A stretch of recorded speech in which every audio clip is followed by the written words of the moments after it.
Alrighty then, good evening. Welcome and salutations to you one and all. My name is Michael, I'm the Dead Aussie Gamer, and welcome to Pathfinder 2nd Edition Gatewalkers, featuring these wonderful and amazing Patreons who support my channel and help me keep the lights on. Whoosha, there they are. No, yeah, oh yes, I figured it out. Yeah. Sorry, I forgot I moved my camera for Rob's stream, and so it's being all screwy. There we go. Yeah.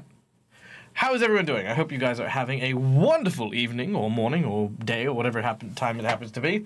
For those of you who don't know what we're doing here, we are playing a tabletop role-playing game. A TTRPG involves a game master, like myself, who tells a story and a narrative, and takes their players on said quest to embark in a world of imagination where they emerge as the protagonists of the adventure and complete epic quests, do epic things, all the cool stuff. So yeah, that's what we're doing here today. I can see so many familiar faces in chat. So wonderful to see everyone. We hope that you guys are ready for today's session, because I know I am. And by that, I mean I am absolutely not ready, because I honestly did not expect last week's plot twist to dominate multiple episodes. But here we are with Bill Rattar's love story, I guess, is what we're focused on today. But we'll figure that out. We'll figure it out. Anywho, yes. Let's, of course, start, as we always do with the sponsors of our show. A number of individuals who help us, keep the lights on and make sure that we are happy, well-fed, and looked after here at the Dead Aussie Gamer Place. Starting, of course, with none other than Hero Forge for the wonderful artworks you can see on stream here. Hero Forge is an amazing 3D model-making software that allows you to create and conjure your own heroes and have them made into 3D models that not only you can use for your online games like I do, but also get them printed for your use at home. Check this out. I actually dug this up as well. This is one of my 2D acrylic standees. These are incredibly high quality, very robust, and a lot of fun. In addition, we have 3D printable color minis that you can get done as well. And honestly, these are just so amazing to actually get to make bespoke models and send them to you. Yeah, it's a lot of fun, and just a hell of a good way to be creative with your TTRPG adventures. Then, of course, we have Sirenscape for the wonderful sound effects that you hear over the course of today's session. Soundscapes and music such as the sound of a... what's a good one? Let's go with random here. Ooh, here we go. An elven vale in the middle of the day. You could hear the sound of a warm forest in the middle of the day. Maybe.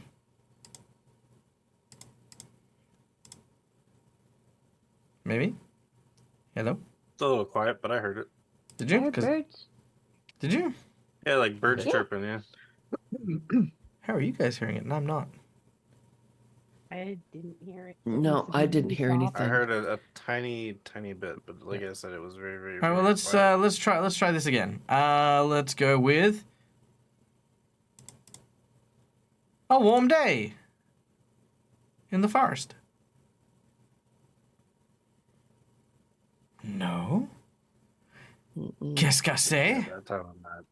Okay, let's try an exotic palace.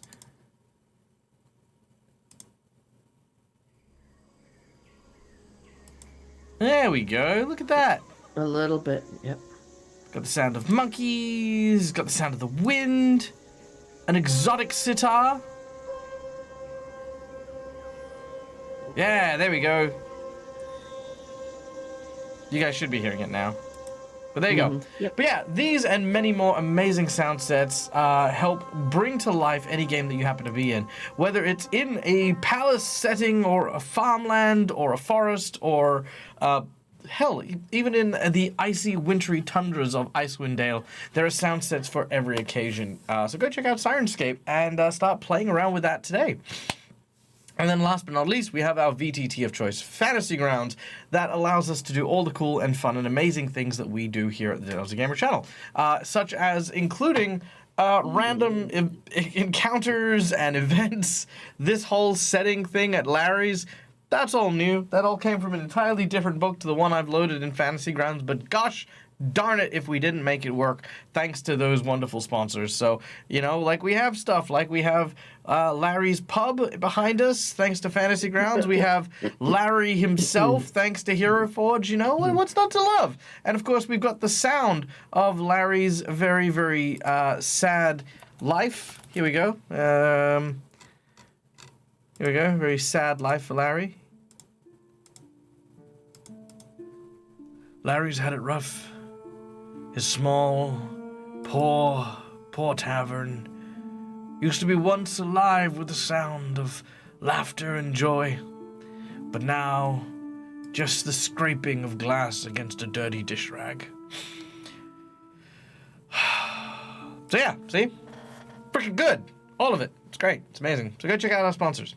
What are we doing now? Then, look, guys, as much as all the bells and whistles are really, really fun, but the most important thing we need for any good stream is none other than our heroes. So let's turn the ball over to our players and find out a little bit about them. Guys, tell us who you are and the characters that you're playing.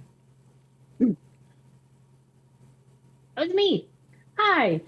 I'm playing Lushara, who's a young elven witch, as we were just discussing. She's pretty young for elven's terms, and she's quite injured at the moment and quite unhappy about the situation and feeling all sorts of betrayed.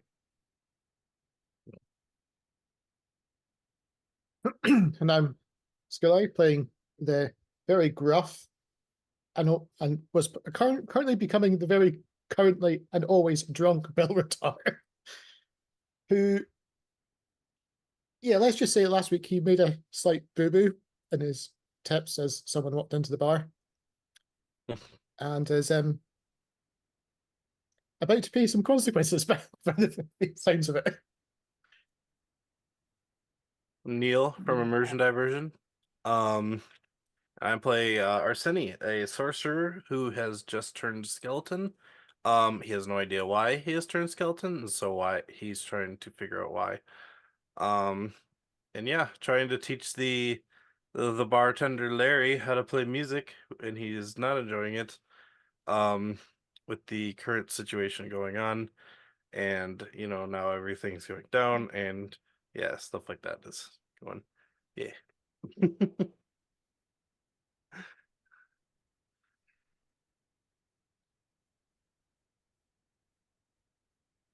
I think You we've muted lost Jen. Mike. Okay, can you hear me now? Yep. Yes. Okay, sorry about that. I am Jennifer Jen, playing Aelith. I am an elf ranger. And yeah, I am ready to just go and sleep for the rest of the day. After what happened last time. Yeah, that great miss on the shot just kind of helped in a way she didn't expect. So she's done for the day.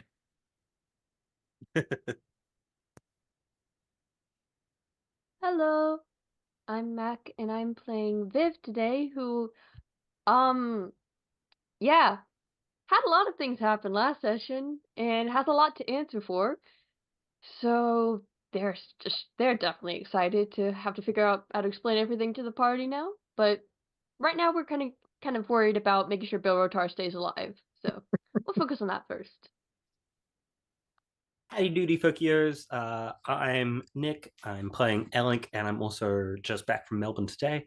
And because of that, I wasn't in last game session. So all of this is news to me, and none of it's making any sense.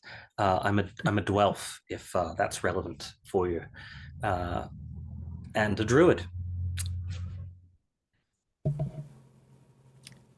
I'm going to press a little bit harder on that, Nick, if you don't mind. What can you tell us about Elink's favorite place to hang out? Because I just like to define characters a little bit more than their race and their class. So let's find out a little. Let's dig a little. Get that crowbar out and wedge out some nuggets here. Outstanding. Elink really enjoys anywhere where there isn't crowds. Yeah, we did learn that. That's pretty, that's universal, whether that's by themselves in a forest, by themselves on a beach, by themselves wandering through the Underdark, or maybe with a group of up to, but no more than 5 other reasonably personable people. And 1 skeleton. Absolutely love it. Brilliant. All right. Well, with such amazing and incredible players, what can I say more than I totally forgot that I actually need to do donations, but I was going to get into the game, and I want everyone to just take a moment to acknowledge that was a really fucking cool segue, okay? We're just going to hang on to that because I'm not segueing yet, but it was cool nonetheless. Guys, our audience members, you guys who are giving me your time, you guys... I told you how fucking awesome you are. You guys are fucking great. You are the best. Thank you so much for coming and hanging out with us this evening. Honestly, it is always a pleasure to see so many people just coming and hanging in, joining in our stories. And I hope that at least those of you who do join can feel like whether or not you've watched every week or if you're just watching today, you feel as much a part of each and every game that I run, because that is what I strive for here at the channel. And to do that, we have a number of rewards for you guys to interact with the game while we play. First of all, just by watching, you earn channel points that can be used to be redeemed for channel point rewards, such as insight bonuses to give my players clues as to what's going on, inspiration, divine intervention, wandering monsters, random encounter generations, a bunch of really, really cool stuff and amazing things that are out there. So yeah, go. Just watching is getting you stuff anyway. Those of you who are subscribed, you earn channel points a little bit quicker. So yeah, just sit back, relax, enjoy the stream. That's it. But those of you who have a little bit of income that you want to throw a good old Daggerino's way, all proceeds are going to support Dag's monthly I Need to Live fund. And give you some tangible rewards for the game while we play. First of all, for $5, you can give a red point, which are one of these little red markers here, or a purple point, which is down here, to either the GM or the players. These are hero points and jinx points. Hero points can be used to stave off death, petition the GM for nonsense that isn't in the rules, or roll with advantage. Jinx points can be used to counteract hero points, make enemies roll with advantage, or complicate a matter in some minor way. For $10, I will draw from one of 2 decks of cards I have in front of me. The first deck is a heroic action deck where my players will get a special unique skill, that will be a free action for them to use with an assorted power attached to it. We are adding a new feature to this and also saying that these cards will also count as hero points should my players wish to use them as well. Next, we also have over here, hiya! A deck of plot twists. I will draw 3 random cards. You will tell me which card you like the best. And of course, this plot twist will then be incurred into the game as we play. So the $10 donation, you get to pick your choice of deck, and then you get to give a bonus up. Then, of course, we have our $20 donation, which is, of course, the coveted golden natural 20. Because why roll a natural 20 when you could just have one? Because nat 20s, freaking A! So yeah, nat 20s. You can give them to your players, you can give them to me, whatever you feel like.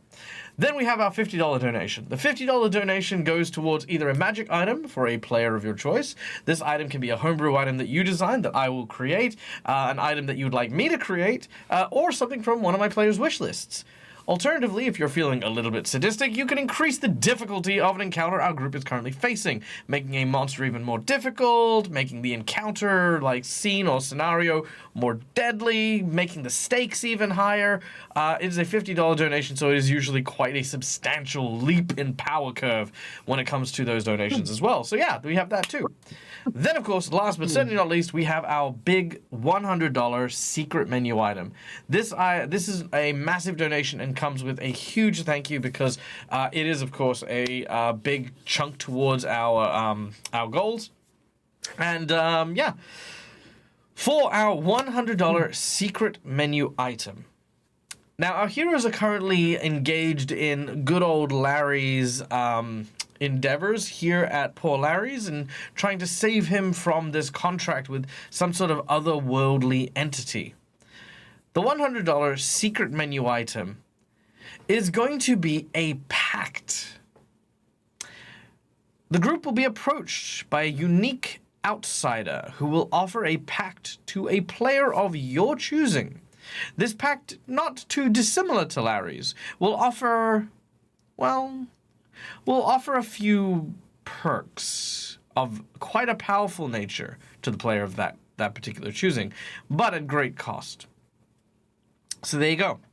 What you would get to do with your $100 is you will get to decide the nature of this entity. You want it to be a devil? We're going to have a pact with the devil. You want it to be a genie? We can have a pact with a genie. You want it to be Cthulhu? By thunder, we will throw Cthulhu in here. So that is our secret menu item. You will pick the outworldly entity, and a pact will be drawn against a player of your choice. I'll come up with the story and why and how and all that jazz. But yeah, if that is something of interest to you guys, then consider that. There you go. All right, are we good? Everyone happy? Yeah? Woo! All right. Without any further ado, we begin where we left off previously, in the small, unassuming tavern belonging to none other than Larry. As all of a sudden, a gunshot rings out just after the scene of battle, where Viv, our resident young spirited person, played by McBluff, has revealed themselves to not truly be Viv, but to in fact be a faceless monstrosity. But before it was able to kill Aelith while everyone was distracted, the group staged a rescue thanks to the intervention of the real Viv, which was, of course, the small hemp Hessian doll that Viv holds within their hand. It gave them the dire warning that the Viv that they know is not real, that it's fake. And the jig was up. The battles ensued. Blades, arrows, spells were cast inside of Larry's house, so much so that the door leading to Larry's daughter's old room was thrust open, and the poor creature was dragged within by a being that lurked within the shadows of that room. The door slamming shut, once again securing, a silence fell over the group before it was broken by the sound of gunshots coming from down below, where upon the stairs, aiming directly at Bilratar, is a farmer with a gun pointed. He has a very stern proclamation for Bilratar to stay away from his girl. And it is here that we continue. Bilratar, a strong sense of pain comes aching from your shoulder wound. Ouch. You haven't taken much damage, but it is damage nonetheless. Some of you are still injured from the battle. One of you is just a doll. What do you do as this man steps up and, makes his presence known? Right, so Ooh. You go ahead, Kool-Aid, go ahead.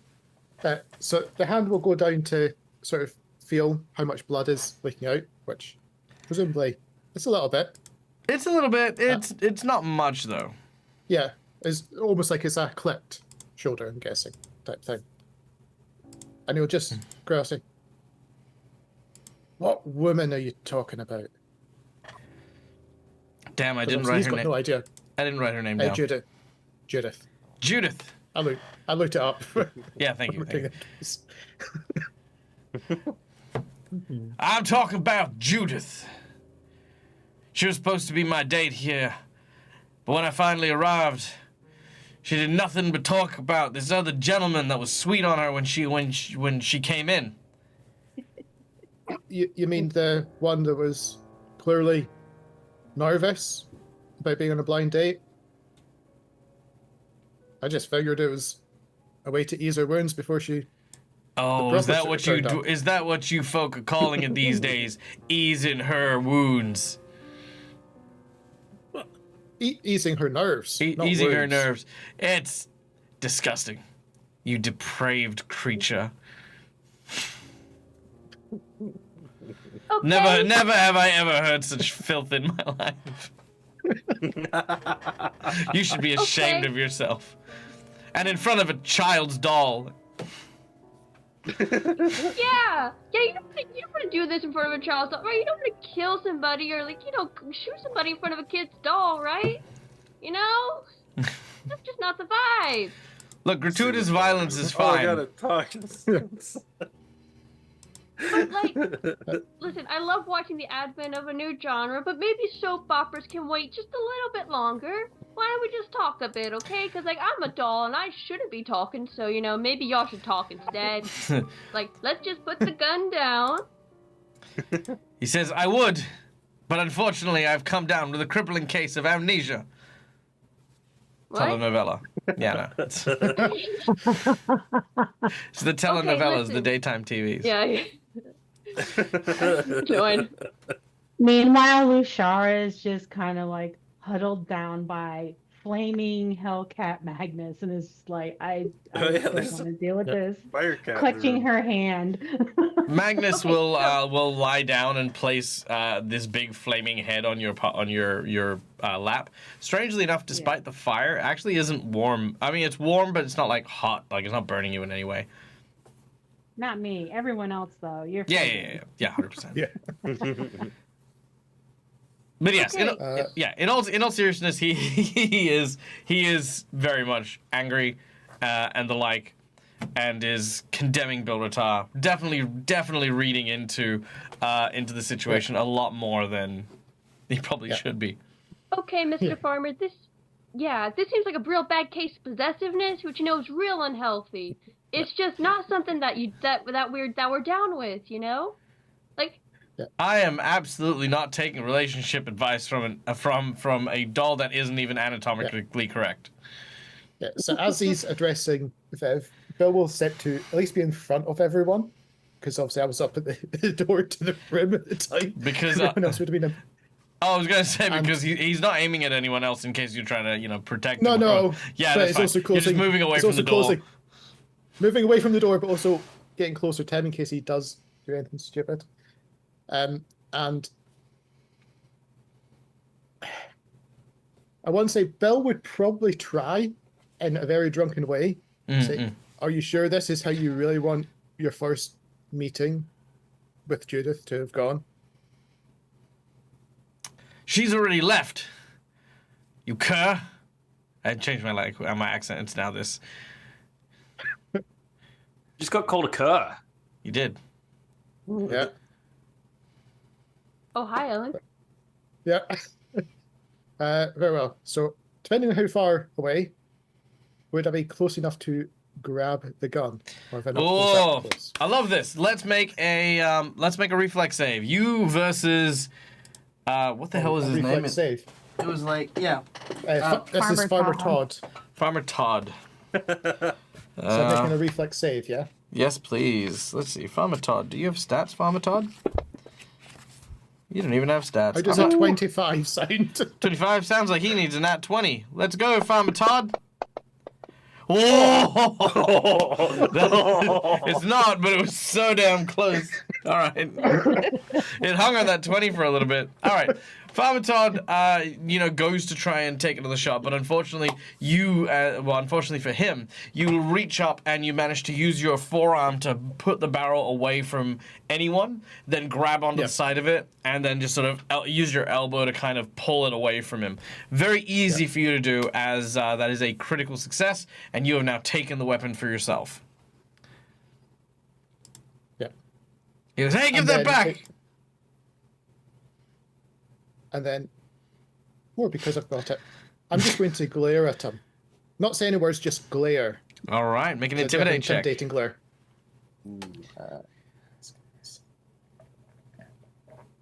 That's cool, though. Nice. 20. All right, with a 20, easy done.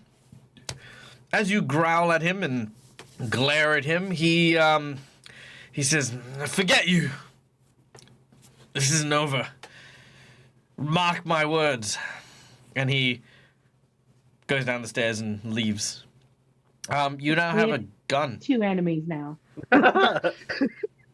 Yeah. We have Hey, that was the first wandering 2 boss we enemies beat by now. talking. Well, Bye, Think. Mr. Farmer Todd. I think that's the first one we've Consider done by taking talking. relationship advice from people. It's good to listen. Well, how about I get relationship advice from your boyfriend or girlfriend? Oh, what's that? You don't I'm have a them? child. Oh. I'm a child. Maybe I That's a shouldn't be that's a taking bit- advice from people like you who aren't in relationships. Okay, you Bye. pick up a lot of emotional issues. Sounds and I'm like not you gonna are- lie. Oh, Sounds like you aren't in a relationship either. So hey. God. Are you actually giving Bill a gun? It does not sound wise. Yeah.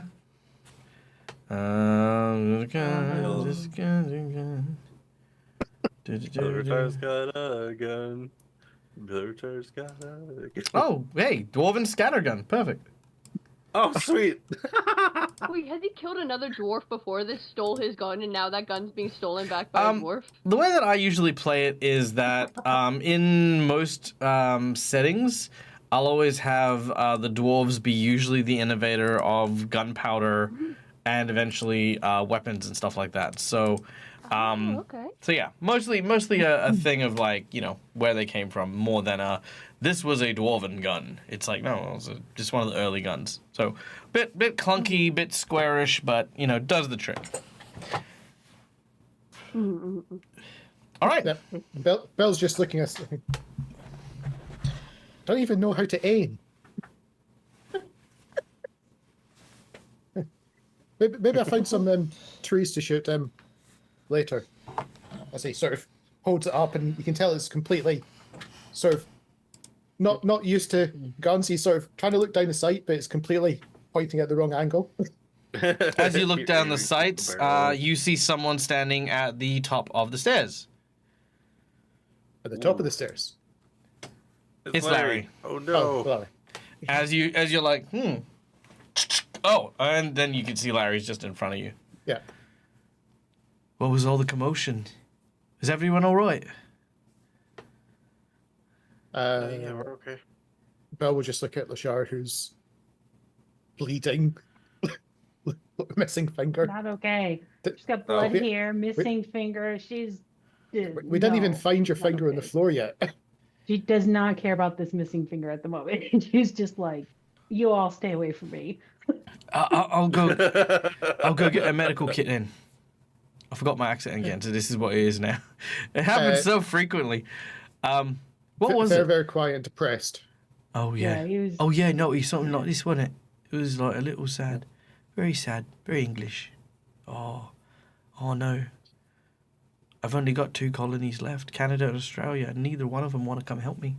Okay, there you go, that's it. Yep, sad Englishman. All right. So, Both sessions you've lost the accent both times. We just said he's really sad, and you got it back immediately. yeah, it's basically it. All right. Now, I'm so sorry. I don't know what this is all about, but let me quickly go get a medical kit. Just stay right there. He rushes downstairs and will return in a little bit with a medical kit to help treat some of your wounds. In the meantime, you have some privacy in order to get some words out. Bill will just say, I know what that guy was about. My mistake from downstairs. What the hell was that? As he just points back to the child store. Bouchard is just gonna like eyeball Vince. Like, what is this?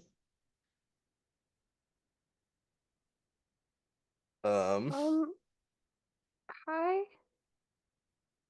Hello. Are you the Hi. real Viv?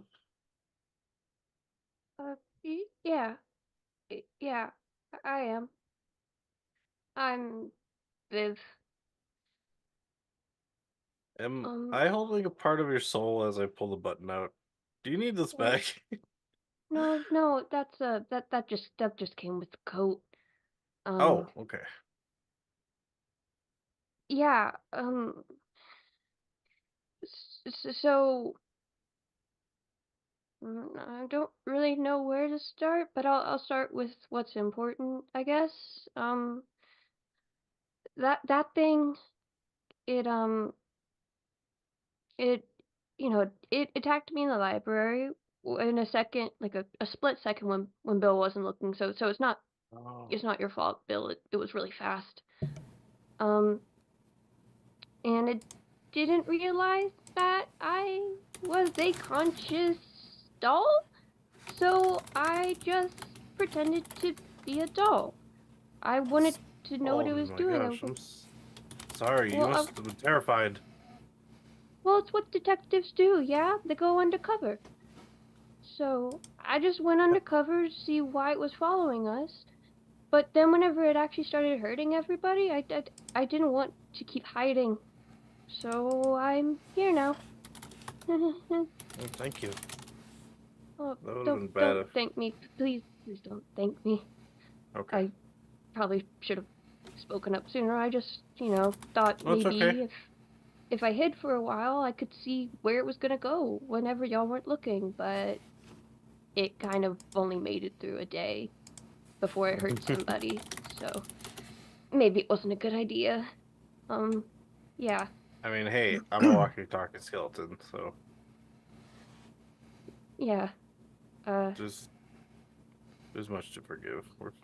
I'm okay with you. Anybody else You're fine. not who they appear to be? I really would like to Yeah. know. So I'm hearing still all this, Sandy the no- skeleton. yeah. So He's hearing all still this, human. Bill will look down at the clover hairpin that you put. Well, presumably the imposter put into his beard with all this a couple of days It ago. was still fixed. Was it still? I'm not sure. Yeah, it was basically as we got to this town. So yeah, so No. It was right before we went to the library. oh okay, So it I was didn't think actual Viv. it Yeah. was actual thing. So, Yeah, because it was the morning right before we went. Yeah. right. So, look, clearly losing this was a bit misfortunate as they'll sort of try to put it on. I'm guessing the ear or something like that of the doll as he hands it back. Thank Did you. you summon the doll back? Oh, the doll. No, she Sorry. is that. Yeah, no, I got you now. And Lushara, I really am Viv. I just I whenever I came out of that portal and suddenly I was alive and had consciousness, I didn't really know what to do. I just tried to think of the person I was missing, who wasn't around anymore, that I was trying to find, and they appeared, sort of. So I thought it would be safer if I just looked like them for a bit. I wasn't trying to hurt anyone. I just was really scared.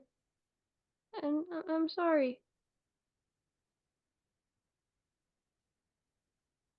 Would you rather if human looking Viv was back for now? What is human looking Viv then, if not a real person? I'm assuming it's what we saw before, right? Yeah. It So what was that? Well, there's a kind of magic where if you think of things, they can kind of, you know, be made real. Whatever made me, maybe. But, like, or you can summon things from different worlds. Sometimes it's, little fire snakes or earth golems, and sometimes it's things made up in your mind. And for me, I guess I made up a version of my human. A bit older than they are, because I didn't know how long I'd been in the portal.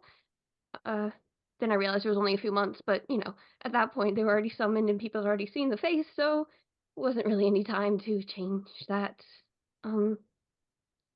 But yeah, it's something that I thought would make it easier for me to walk around. Yeah, I understand that. I don't know that it was wise to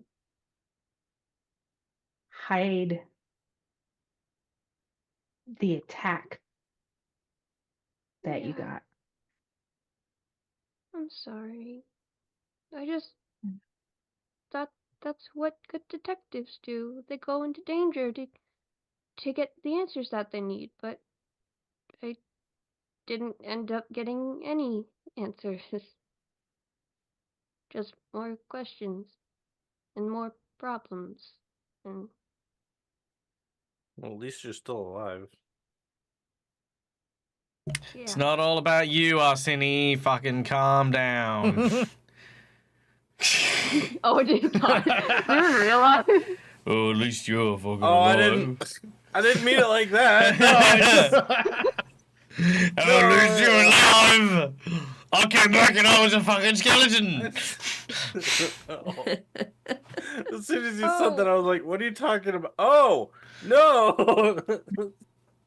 Right. Sorry, Arsene. I guess we both were hiding things, but I think yours No, is a no, bit it's- cooler, you know, because like you're a skeleton. That's pretty neat. Everybody likes a skeleton, and What? You're being consoled think by a it's cool. tiny doll played by a child. Mm-hmm. not a child. No, not you. You're child. Like you're actually a play doll. Like yeah. Oh, Yeah. fair. Yeah. Oh well, thank you. Well, listen, if you ever And- need help moving around, you can always ask me or anyone else. I'm pretty sure we'll help you get around.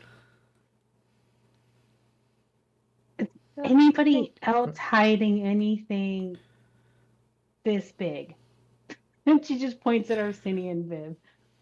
Nope. Mm. Can I Okay. bring back You already the know human what's form now? Okay. Can I bring back the human form before Mr. Larry comes back, please? Oh yeah. Okay. Okay. Yes, Matt- this explains your fascination with games, Viv. Maybe let one of us know Yeah. the rules of the games when you want to play one. Right. Yeah. Good idea. You begin to conduct the ritual, which is a very strange sight, as with your size, it's more akin to a dance than it is casting a spell. But slowly but surely, you watch the form with clothes and equipment all manifesting just erupt in a ball of light.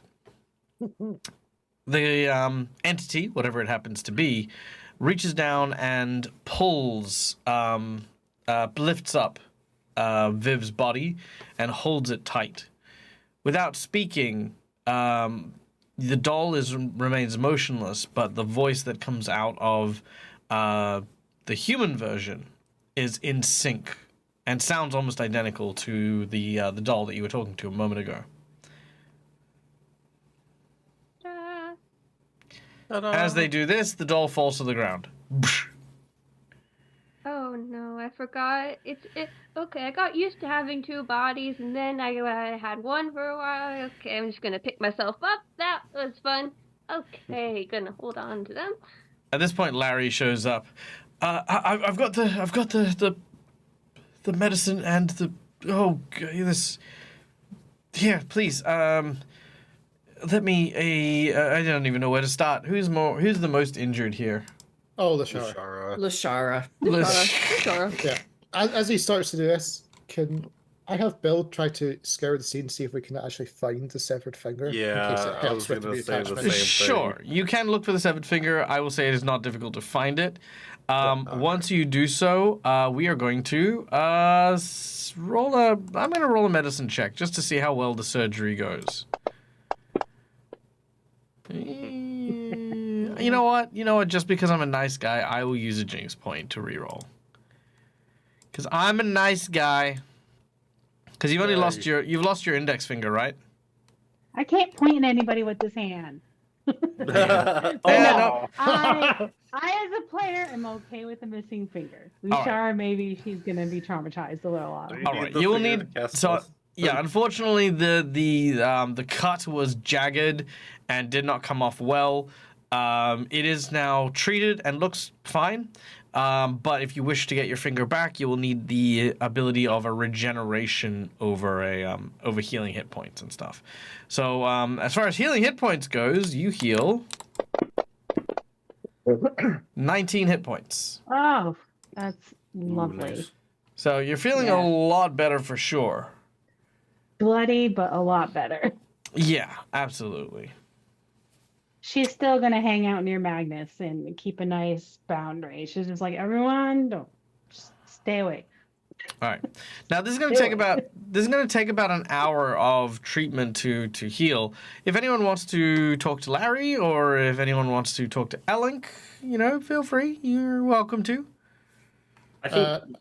Is have I Ellen ended at gonna this point? come check out the gunshot sounds? That's what Larry is doing. Yeah, Larry came up. Yeah, he's Yeah. right. He's right here with you. He's healing you. Yeah. No, I was asking if Ellink, who we were all imagining is out in the yard trying to plant some nice leafy greens, is going to come investigate and join us. Yes.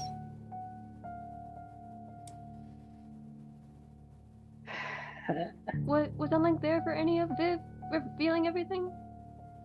Oh gosh, no. You know what? Yeah, I was gonna say I'll leave it up to you guys, but yeah, if you do not wish to, then you do not have to. No. I'm just imagining like coming in and my arms are like I'm covered in dirt, silt and fertilizer.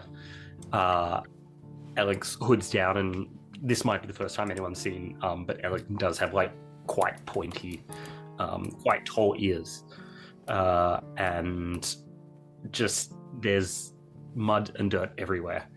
And I've got this like big weed in one hand. I'm like cussing the weed out. I'm just gonna like open the door and look up. Does anyone have a big axe? Okay. We've got a major problem out there. It just so happens that the grass that you're growing here is full of thorns. Now we're going to have to rake all that grass up. We're going to have to pull it all back. Because I'm not growing a veggie patch if you can't barefoot stand your way through it. What's going on here? Oh my god, Lashara? She's just covered in blood. Just like her All right, neck. Bill, who was, did like, this? slices in. The finger. It's the thing's been taken care of. Oh well, that's if you watch great. very Great. if you Thank watch you. very carefully, you'll just notice a very shifty eye to the door leading up to the top. Yeah, And it's a very clear warning. Lashara, you're right. I mean, it's going to heal kind of wonky if you leave it for too long. She's still a You little ain't- bit in shock, and she's like, Oh. Larry. Nope, we lost Nick. Yeah. Well, He was she's gonna so turn to Larry worried. because she doesn't know how to answer Ellink, and she's like, Larry, you need to tell us about your pact. I'm sorry, what? My Ladlioth. We need to know what you Oh, did. yes. It was so long ago, and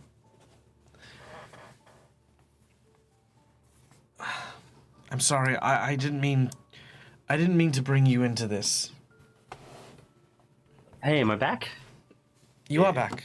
You're back. Gosh, sorry Back about that. again. What happened? Yeah, I was just saying, Lashara, do you want a hand? Larry's treating the wounds with his medical tools.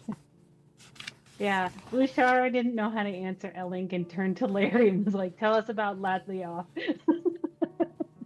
She's like, "I don't know how to cope with this." All right. Are you ready for the tavern's history? Yes. Okay. You know what? Just for fun, I'm going to use my voice mod. Ooh. No reason. Just it's always fun when I have to do massive, long exposition. We getting Morgan Freeman? Yeah, you're gonna get Morgan Freeman. Okay. Yeah.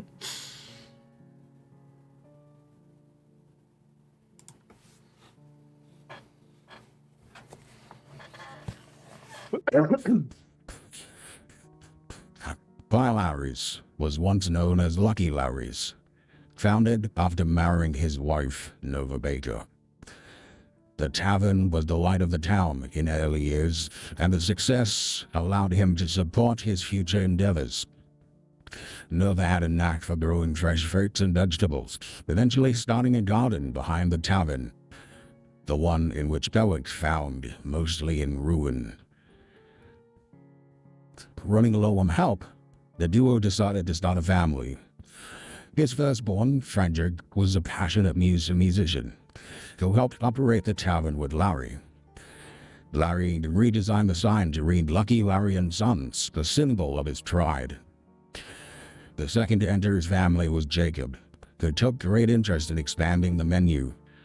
In hopes of having a daughter, Larry and Nova conceived a third son, Jericho. With 3 sons, a bustling business, and a beautiful wife, Larry saw every day of his life as perfect. One day, a short duo that seemed like an elderly gnomish couple visited the tavern, and along with them came a red-skinned tiefling. The trio spent a healthy amount of time enjoying Larry's company. The old man eventually asked if Larry wanted company, and wanted to live like this forever. Being honest with his desires, Larry said yes. And the discussion they had revealed that the gnome's partner was obnubilate, somebody his patron controlled the very forces of entropy. If he were to make a pact, they could keep the tavern alive for as long as Larry was. The discussion led to the following terms. Larry cannot abandon the tavern and must always serve customers during its hours of operation. In return, his business would never run out of food, drink, or water, and the building would survive even supernatural phenomena. Larry would never run out of money and would never see a day without customers. For the sake of his children's futures, Larry agreed to the pact with the being known as Lavlioth. Events outside of this contract eventually led to the tavern's current state. First, Frederick decided to leave the tavern to pursue a career in music. Second, Jacob left to explore a life of a traveling chef, finding new meaning. And then tragedy struck after the conception of their 4th child, which was Nova's last attempt at having a daughter. Nova died during childbirth, leaving the newborn girl in her wake. Larry named her Luna, and cared for her as strongly as he cared for Nova. The tavern, as promised, never went bankrupt, but its funding slowly reduced to little more than survival and operation cost. Jericho attempted to steal from a rival tavern and was put in prison. Now alone with his daughter, shattered by loss, Larry continues to operate this tavern, and has done so for countless years, waiting for his son to return. Due to the terms of his pact, as specified below, his attention, dedicated to caring for Luna, has now left the tavern in a state of disrepair. He began to neglect customers, conflicting with the promise, and now the entity has come to take its due, stealing away the child in the middle of the night, his daughter vanishing without a trace. Now completely alone, Larry has made peace with the reality of his curse, and runs poor Larry's without fail or rest. He removed the additions to his sign, as well as the word lucky.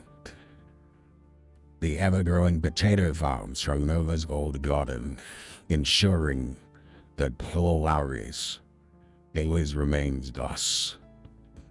Poor Larry.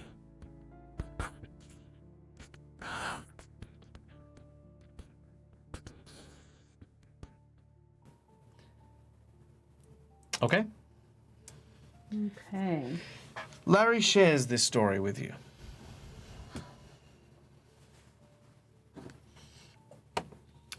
Oh, sorry, So- Mr. Larry. Oh, it's all right.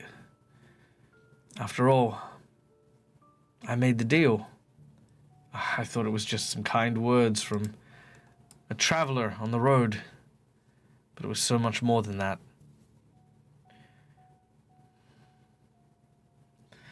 But that's not your fault. You couldn't have known. No, but I invited this. I invited it onto my household. And now, I've lost poor Luna. I know the If entity. you... Sorry. Oh no, I'm sorry. I know the entity still is within this tavern. I can still feel him here. But I can also still feel Luna. And I dread to think what little more he could take from me if I fail. So I'll keep working.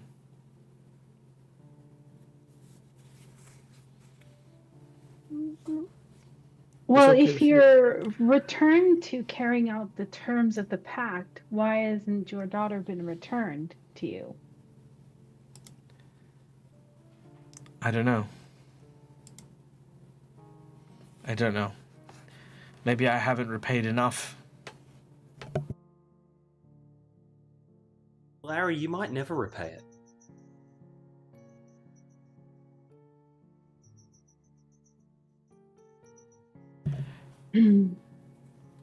Larry says, there was another element to the pact. And, it's one that has made sure that I'm never going to have a choice so long as I live. Which at this point has been about 80 years, give or take. Is there a way to free you from your pact? Well, as you say that, you also look at Larry. Larry's human, but absolutely does not look like an 80-year-old human. Yeah. He says you would have to treat with Ladlioth, or find the warlock that started the pact.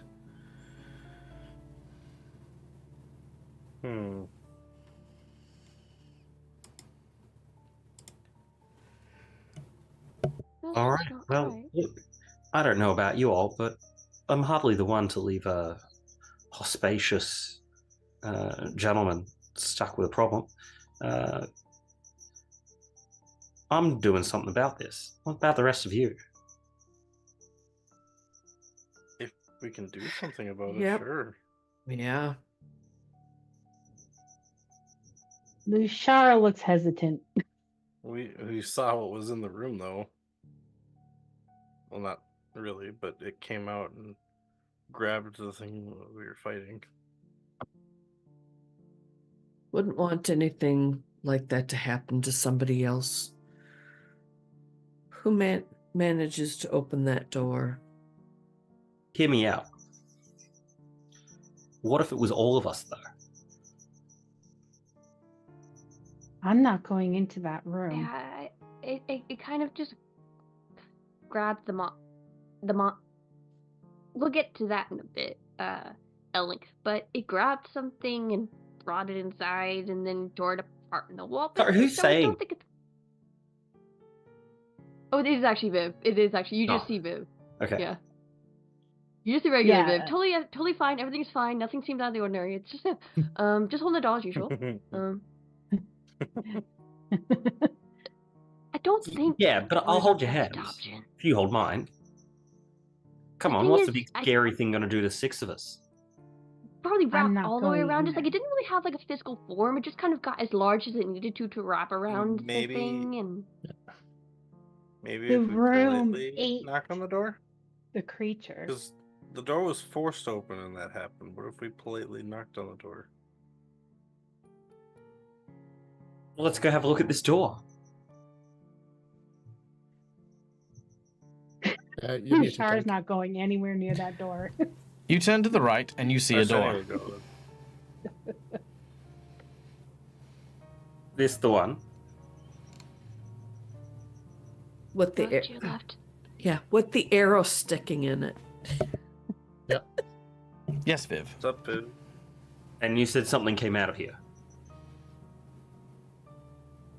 Yes. No, Something the wall grabbed- opened, and- tentacles grabbed the monster, pulled it into the wall, shredded it, and then slammed the door shut. That's Did it what look like tentacles or did it look like bandages? What? Those What black monster? tentacles. There's ink tendrils. What are you talking about? All right. Inside bonuses. I don't have minor. Let's see. illusions, What to give insight bonuses here too? but- All right, I'm going to touch base here. So here's the thing. We are in a state of back and forth for the disbelief of the conversation. I want to ask Nick, the player, what's your intention with this scene? And with I have Alec in no idea what they're particular? talking about. Okay. So when they're explaining it to you, They've told me that tentacles ripped something tentacle to came out pieces. That room and ripped something to pieces. Are you still having? Is it that your character doesn't believe them, or it's very vague. tentacles came out of there, grabbed the thing that attacked Lashara, ripped it to shreds, and then slammed the door shut? Yeah. I think is Yeah, what they're we saw- they're explaining. Yeah. So, to recap, so when the door opened, the wallpaper started peeling. Black tentacles came out, grabbed the thing that was mimicking, which was actually a faceless Stalker. type Yep, thing. yep. Yeah. Pulled it down. And this thing was mimicking Viv. The faceless stalker was mimicking Bev. Yeah. Okay. That was the. fake That's Bev. new information here, by the way. Yep. That is new. There's- Yeah. So we're talking about It- a monster. Now I know what to I pulled it in, pulled it up to the walls, ripped it apart, melding it into the walls, and the wallpaper flipped up, and the door slammed shut on us. Mm-hmm. and then it drank all of our blood and into the Yep, and then floors. all the damage that we'd done, so this rock, blood on the floor, the nail marks on the floor as this thing was dragged away, all were actually healed. Jesus Christ! I take a big step back from the door. Okay, good. There we go. Yeah, I figured there was pieces missing, so I thought we Yeah. should do that. There we go. All right, you've taken a step away from the door after Bilratar. You could have said that earlier. Christ, you let me walk all the way up to it. Jesus Christ! But I tried to say don't go near it without so many words. I'm a very visual person. you need a demonstration. getting- Open the door. Yeah, let's just find out.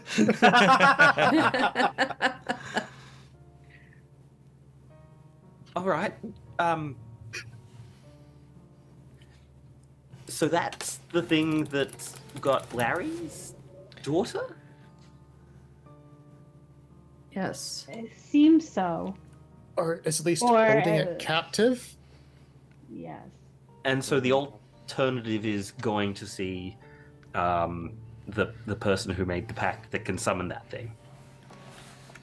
That's the Or alternative. They are, to but- somehow speak directly with Lord Leo and petition for the release of Luna, or to release Larry from his pact. Or I don't to know. turn the fortunes of the pub around such that it says it's good because he's not dotting on his daughter the whole time.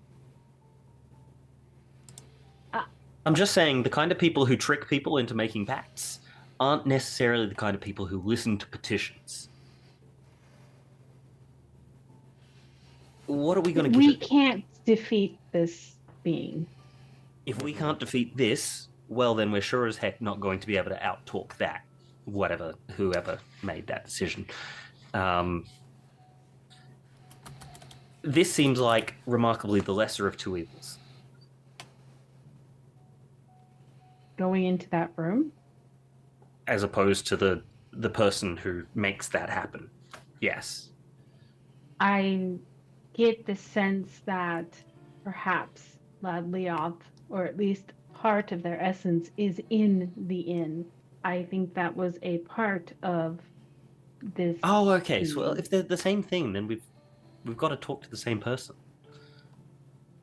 It's probably in the room. Mac, you're trying to say something?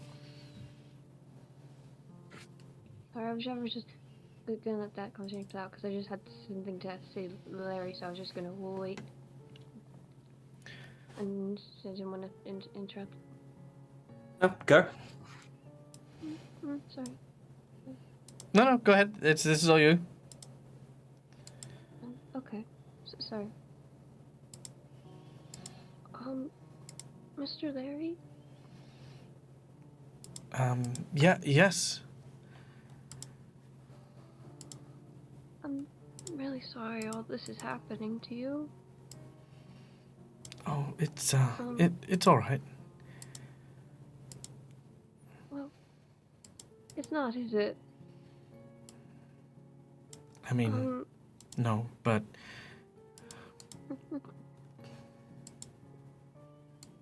you know, they aren't really living up to their deal if they said that you get to live every day like that. So, it's not your fault you had to deal with a liar. But, as soon as you say that, the building starts to tremble. Shit. Ooh.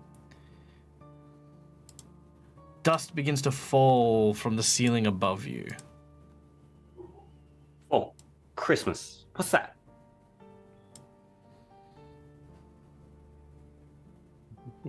It's true, though. Larry has returned to the pact, the terms of the pact, and yet you still hold his daughter hostage You as said, punishment. yeah, Larry. They said they'd give you every day like it was, and how it was with your family, with everything happy. But they lied, and that's not your fault. And you're really strong for still fighting, still living after what they did. The trembling becomes louder. I would Phil, say you got your axe. I would say if anybody broke the pact, it was this entity. You've done what you were supposed to do. Oh. At this point in And they time, cheated you. At this point in time, the door opens and an unsettling wind begins to pull towards you.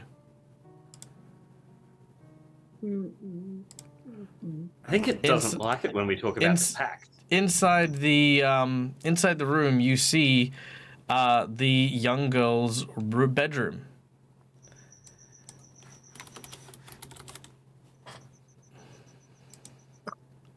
Oh no. Mr. Larry, Yeah? you've been really strong. And we can be strong for you now and go figure out what all that is over there. But do you agree that what happened to you wasn't right? That it wasn't in the deal? Larry looks absolutely freaking terrified. If you do, then we'll handle this for you. You don't have to say anything, but we'll handle it. Make a diplomacy check. Fancy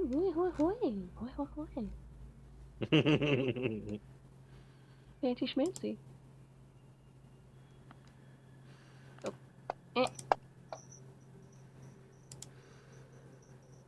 Does that need hero points? 19. No, that'll be okay for Larry in this situation. Okay. Oh, good. I'm very diplomatic. All right. Larry says,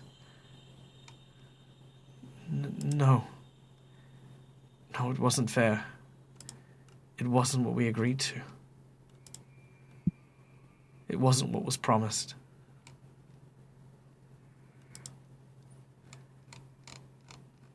As this happens, the door continues to bang loudly now. The crib begins to rock. The chairs in front of the crib start to rock as well. The ground is trembling. You see some of the wood starting to split. And I would repeat, the door to Luna's bedroom is now open. All right. We Well, should go in there. Then we'll just have to be your lawyers. All right, everybody? Viv goes from being a detective to a lawyer. sure. Doll of many coats. All right, let's figure this out. Viv's gonna look at the door, just see what everyone else wants to do first. I'm gonna turn into a buffalo with big horns. You no longer fit through the Fit door. through the door? Yeah. I try and like Maybe bust we my do way it through through though. Through the Flowers? doorway? You attempt to, but there does not seem to be a way for a buffalo to enter a human-sized room. All right. I mean, you could try to make a strength check. I mean, the thing about this whole place, it's enchanted to constantly be repairing itself, even removing stains and the like. So, sure, let's give it a strength DC. I mean, again, what's your goal of being a buffalo here? Well, we're gonna charge into the room, and it will be easier to. Is there Get something in the you're room. is there something you're charging at? Is there something you're charging toward? Towards the crypt. I want to like skid up to it if I can. Nothing gets in my way. No, there's nothing there. The room is pretty much empty, save for the furnishing and stuff like that. All right. We can always just say like I run up like and I'd say sort of- that'd probably be better if you turned into a buffalo mid-run after you've gone through the Yeah. door. Yeah. Yeah. So not a problem. Cool. As you do so, you are now the room is, how big is the buffalo? It's like 10 foot, right? yeah, they're the size bigger than medium. Yeah, they're large. Okay, cool. So, yeah, some of the furniture is knocked over to the side. Some of the tables are pushed to the edges. Presuming you don't try to destroy the crib in any way, the chairs in front of the crib go flying against the wall. And you guys are kind of now having to take up positions around the edges of that room around this buffalo. Lushara is not going into the room. She will be in the hallway where she can see, but she's not stepping foot in there. She's Not a freaked problem. out. And she and Magnus are in the hall. Not a problem. Oh, and nobody else should be within 5 foot of Magnus unless you want to get burnt. Okay, I will go in. Just a warning. Don't stay next to Magnus. Bill will go and put his Um, back to the flank of the buffalo, so he's staring at the walls because he saw where the tendrils came from, being the walls. Oh, yeah. I was Okay. totally gonna cast Gecko Grip and like climb up the walls, but that is a very good point. Glad I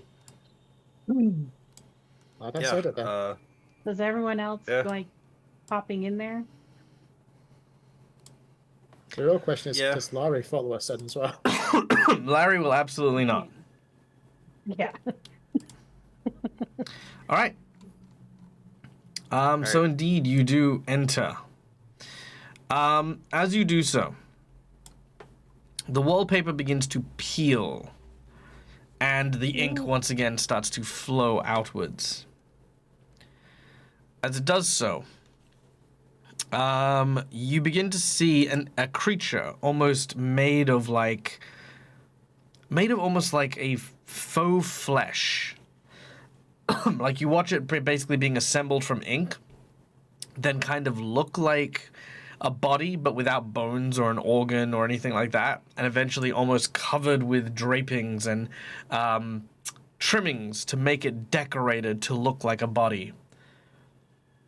And the creature you see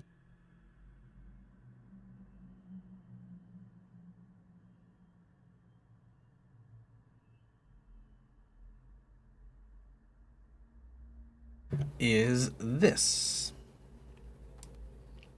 Oh boy. 1 moment. Oh Yeah, gosh. wait to see this terrifying monster.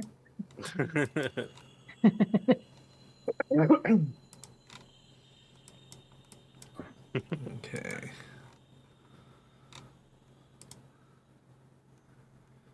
Okay, one moment. Just need to adjust this real quick. Yep. Oh, coughing and dying. Okay, here we go.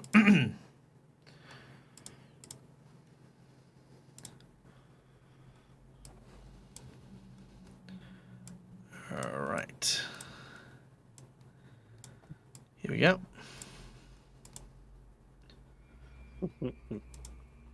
Ooh. All right. So, leaning out of the inky blackness is what looks to be a tiefling.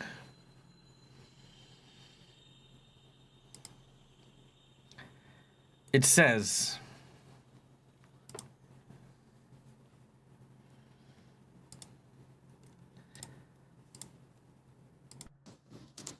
Nope.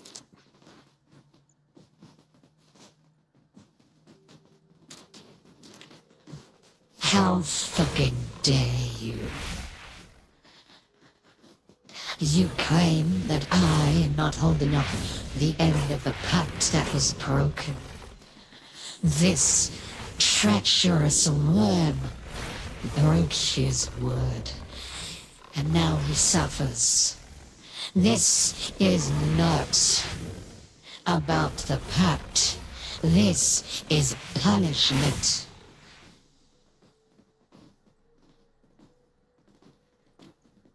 Okay, so when was the pact originally broken then?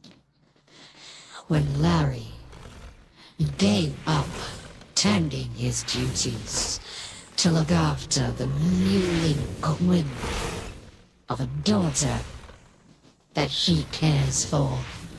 So I did what was necessary. I took the distraction away.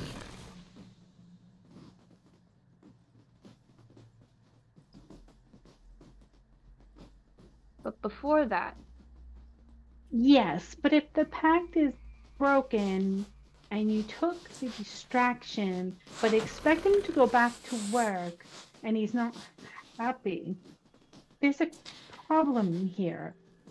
You have to. problem is those who meddle in affairs not of their own. I understand he made a pact with you. And I see that he's trying to return to the terms of the pact. Yet, punishment is lasting too long. What's to stop him from just walking away completely now? Larry I can't don't. walk away. His life is tethered to this place. Let me ask you, have you seen poor Larry leave this building? No, I understand that. I understand. If he leaves the inn, he perishes as part of the pact. What I'm saying is that he is returned to the terms of the pact. So perhaps you should return his daughter to him so that he'll be very willingly keeping the rest of them placed.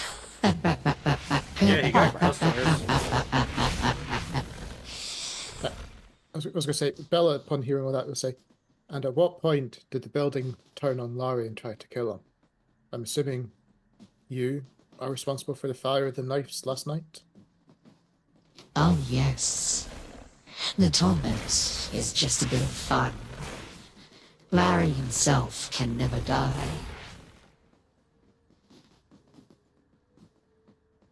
Very well. So if you're Why not torment, release the daughter and let her go live her life?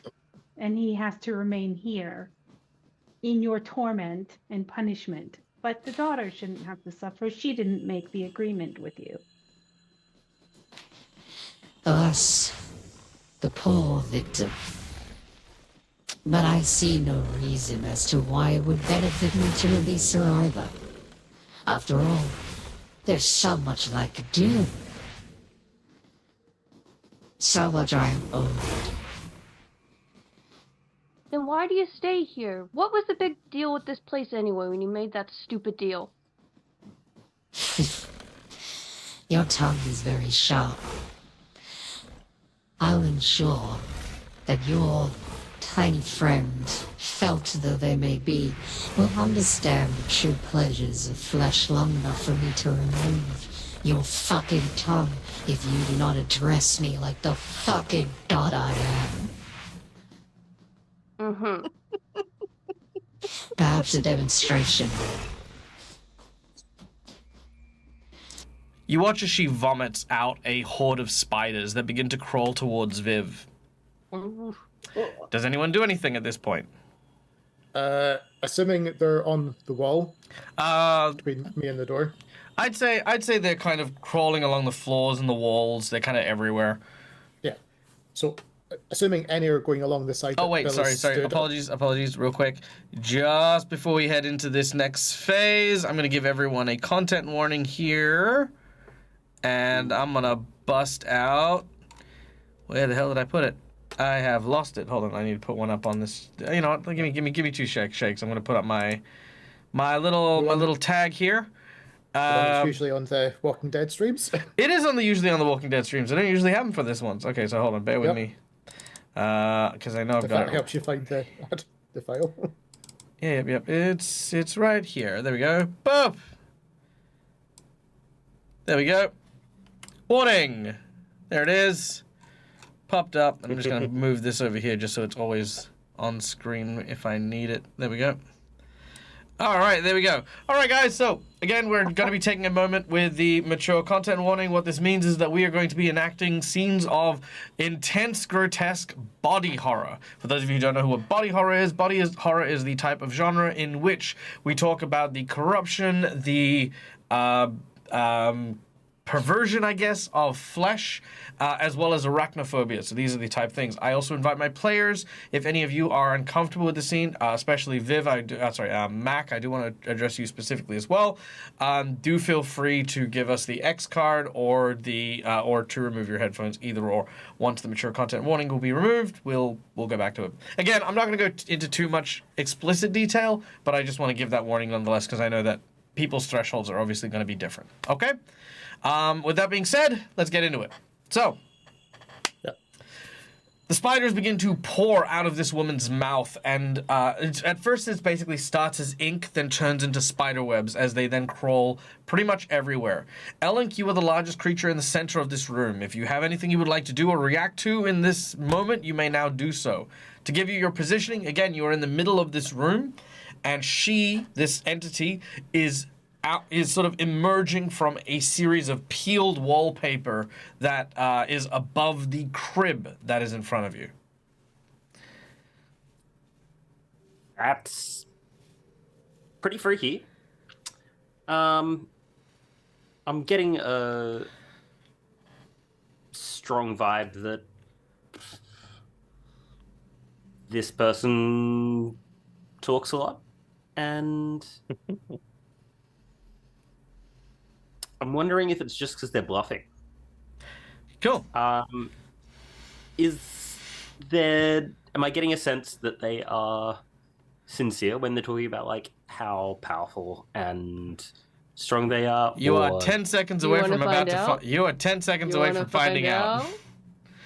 Yeah, you can find out really quick if you want. You can watch what's about to happen if you'd like to. No, I would like to see what my instincts are telling me. My buffalo instincts. Oh, your buffalo instincts. So let me put it this way. Me fucked up in here. Your buffalo stinks. Presuming Elink in animal form has any form of animal instinct, every instinct in your body has basically put you into the same state of shock that most herbivores go into while they're being eaten alive by a larger predator. It is not a defense mechanism. It is not flight or fight. It is a resignation to your death. And the switching off of all your pain sensors so the end does not come in agony. Let's back up out of this room. My big buffalo-sized sort of tuchus is going to start Make a will save immediately behind me. Ooh. If I can. Yeah, you may, please. Yes, please make a will save. Yes. Also, I think Nick also missed the very end of the session last week, where Neil attempted to do a wandering boss as this creature ate the other. Oh, yeah, no, you ain't going nowhere. As this creature ate the faceless stalker, Neil wanted to wandering boss, so you would fight this thing, whatever it happens to be. And I didn't very, know it was a god. I very intentionally mentioned at that point, this creature is a CR 30. I think you that's mentioned what I was that. kind of thinking. You mentioned that post stream. Oh, I did, yeah. Oh, I did. Oh, I didn't. I didn't mention that. Oh, wait, hey guys, just FYI. So anyway, let's keep that going. So, yeah. So again, you try to move, Elink. You try to use all of your physical strength, but not a single inch is moved as these spiders move past you. Some of them even crawl over your body and through your fur just to get around you. And Viv, as they get to you, you get to see them in very, very close detail. These are not only spiders, but the ends of these spiders' legs are actually thin needles that begin to unravel you. They begin to unpick you from all over, from all angles. The eidolon that is above you tries to swat them away, but there's just way too many of them as you are swarmed. But more importantly, as your hemming is being removed, it is being replaced with nerve endings. Pure, unbridled, pain sensory. Where did they get those from? Were they holding them? Where did the spiders come from? Immediately they begin to create what looks to be a human flesh puppet. Whoa. As the entire exterior is now just a series of pain senses, everything, the subtlest of breezes, the floor, the walls, everything just sends shockwaves of razor-sharp pain through your flesh and through your body as they finish their work and they pull away from you. You look at your fingers. You've only got 3 of them on your hands as you kind of look down at what's happened to you. Even your eyes, the buttons that would once make up your eyes, have now also been replaced with fleshy sacs of human eyes, but like for an adult, so they're comically large on you. And several. Actually, eyes don't change size. Oh, no, no, that's good to know. That's interesting. Very well. In which case, they are still adult eyes. And more baby teeth than you would actually normally need have been placed into your mouth. Yeah. Cool. That is what you now look like, and you are now in excruciating pain. Make a will save. Ooh, Let's ouch. go. As the puppet or as the construct? The puppet. Makes sense. Don't know why I asked. Come on now. Whoa! Oh, 2 extremes. All right. With the... Wait. Okay. What happened? I think you double clicked it. I think you double-clicked it. So that's a 20 and a 1. So the 20... Freaked out. The 20 did come first, so we're going to go with the 20. Sounds good. All right. You managed to keep your sanity. And do not take any damage to your mental stats, as you are now just in excruciating pain.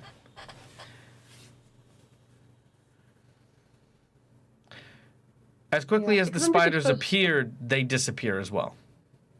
Hmm. Viv, what's your reaction? Okay. Sorry, I was about to ask a question. Didn't want to interrupt you. Lushar is just like, okay. They misunderestimated your power. I did not.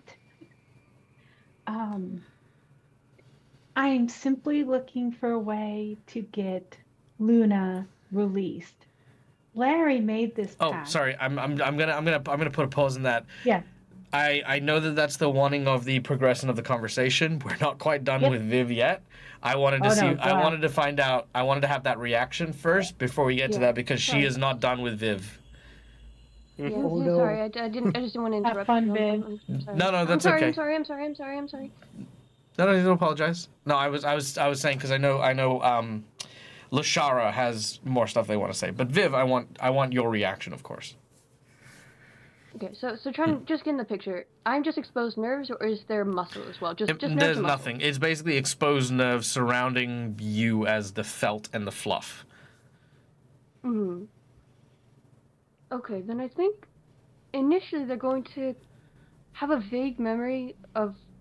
They don't know what it is because they can't remember everything in the portal, but they remember something like, you know, when your hand falls asleep and there's that static feeling. Mm-hmm. That was the first feeling they had whenever they gained consciousness, was sparks everywhere. And at first it feels like that. Slowly, the static transforms from that numbness static to, oh no, that's just all my senses at once. Oh, sorry. This is pain. This isn't like a numb finger. This is like.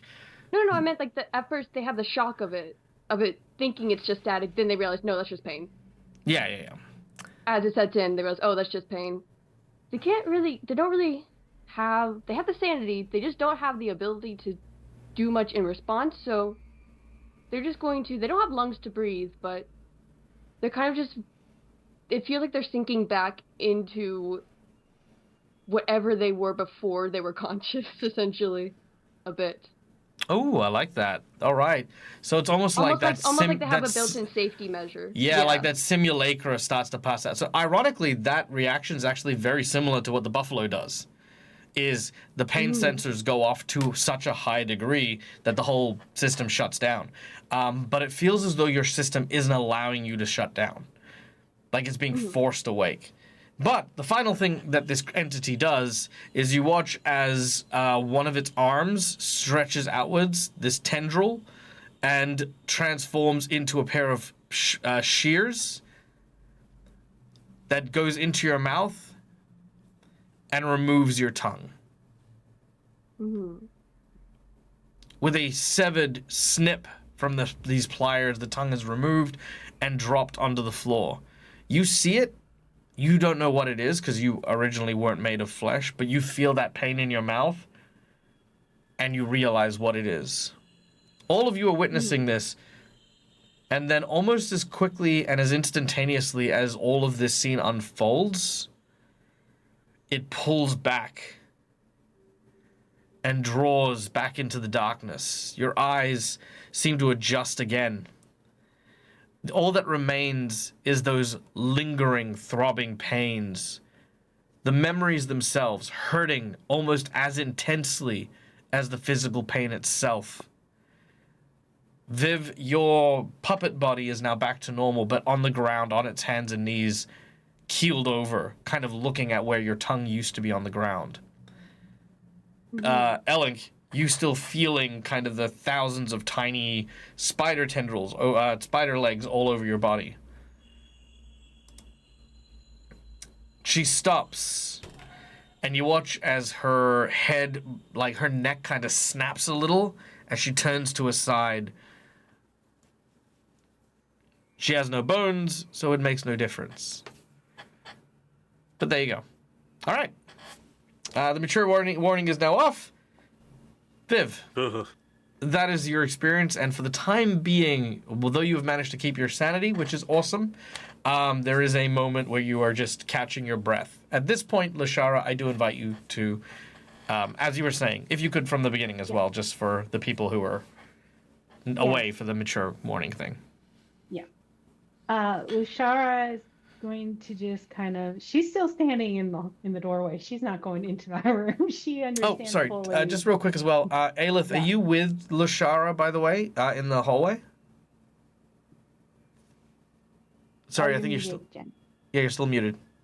Yeah, Aelith was going to stay by the door, but seeing Lashara, she's going to step in more, just kind of in a... Like interposing between Lashara and this thing. Yeah, kind of a protective stance because of the condition of Lashara. Sure, not a problem. Okay. Sorry, Lashara, please continue. Yep.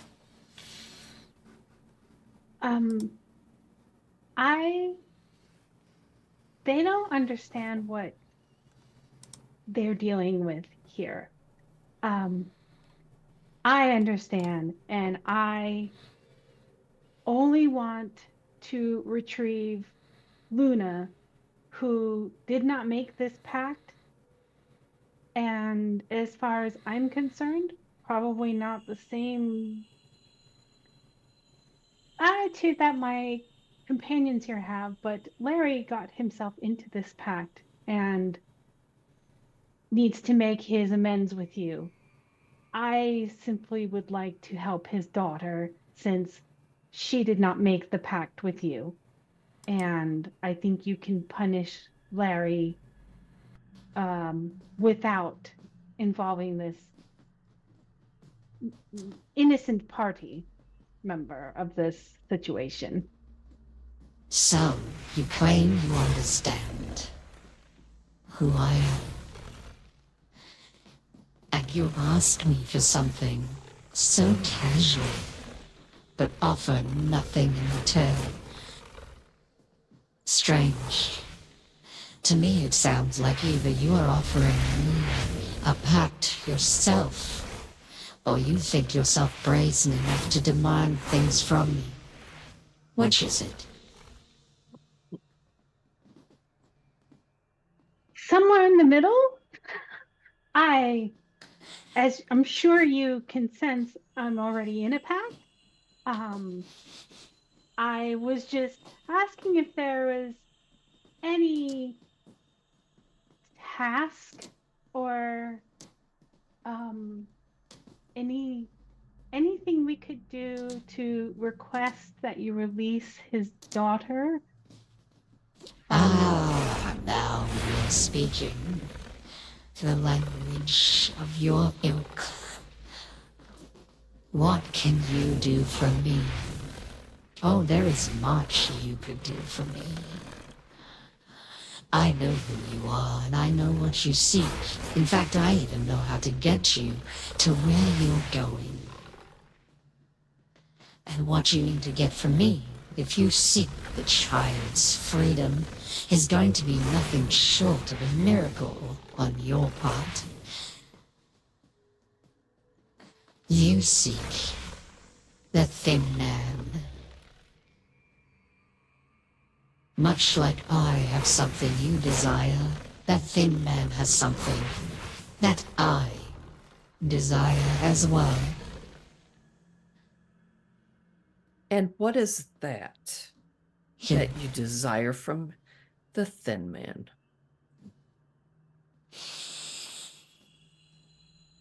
In the keep where he has been sealed, a tree that has stood for an eon. At its heart, a seed. A seed that once was planted many years ago by a great and powerful druid that sealed him away, but tied him forever to these lands. These lands do not belong to the masters of the Nighthold. They belong to me. And I wish its connection severed. Go to the court of Kaneepo.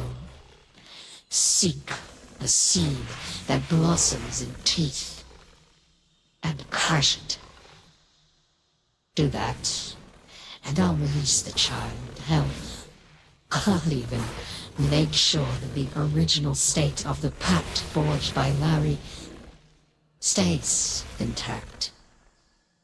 But if you fail, then that will alter the state of our pact. And Larry's other children will be mine as well.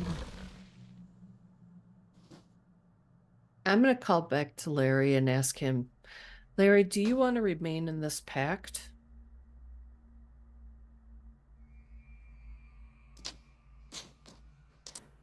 No, thank you.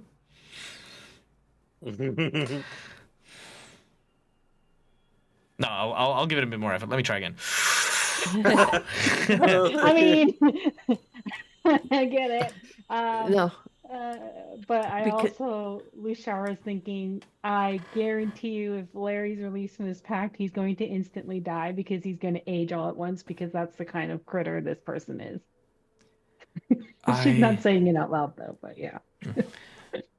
I've already lost everything. When Nova died, all I had were the kids. I didn't want to stop the boys from seeking their fortune, seeking their fate. Poor Jericho. He just wanted to help. He wanted to try to save us. I can't lose my daughter as well. I don't care what happens to me. As long as my children can live their lives to the fullest, that's all I've ever wanted.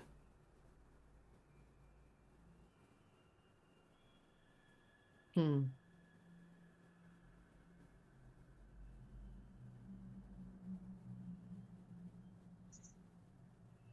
So, to make sure I understand the terms that you're offering, we need to destroy this seed so that your lands are returned to you. And if we fail, there's additional punishment for Larry? Yes. Well, with the proviso that these lands don't belong to me. Yet. You've pretty much gotten the nail on the head.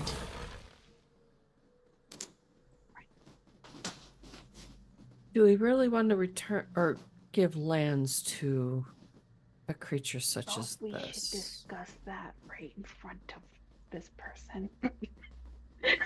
Char was just like, we just try to get out of here. You seem concerned about the well-being of the world at large. Allow me to make this very clear and simple. The gods of Galarian do not like when entities like myself run amok. Though we are very powerful, we still pale into comparison to the power of gods. So we find ways to exist, to simply be where we want, how we want, without the intervention of such all-powerful beings and the champions of which they serve. Barry gave me my way in. I am as much a part of poor Larry as, well, poor Larry himself. This building, everything within. These are all my influences. Nothing happens inside this building without my knowledge.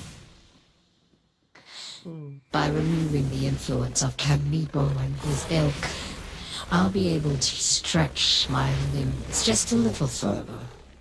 I have no grandiose plans on destroying the world, nor intentions to draw those who would end my pleasurable existence too short.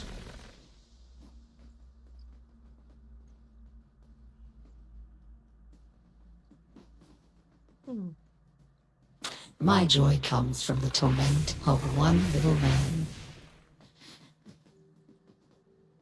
A little man who crossed me.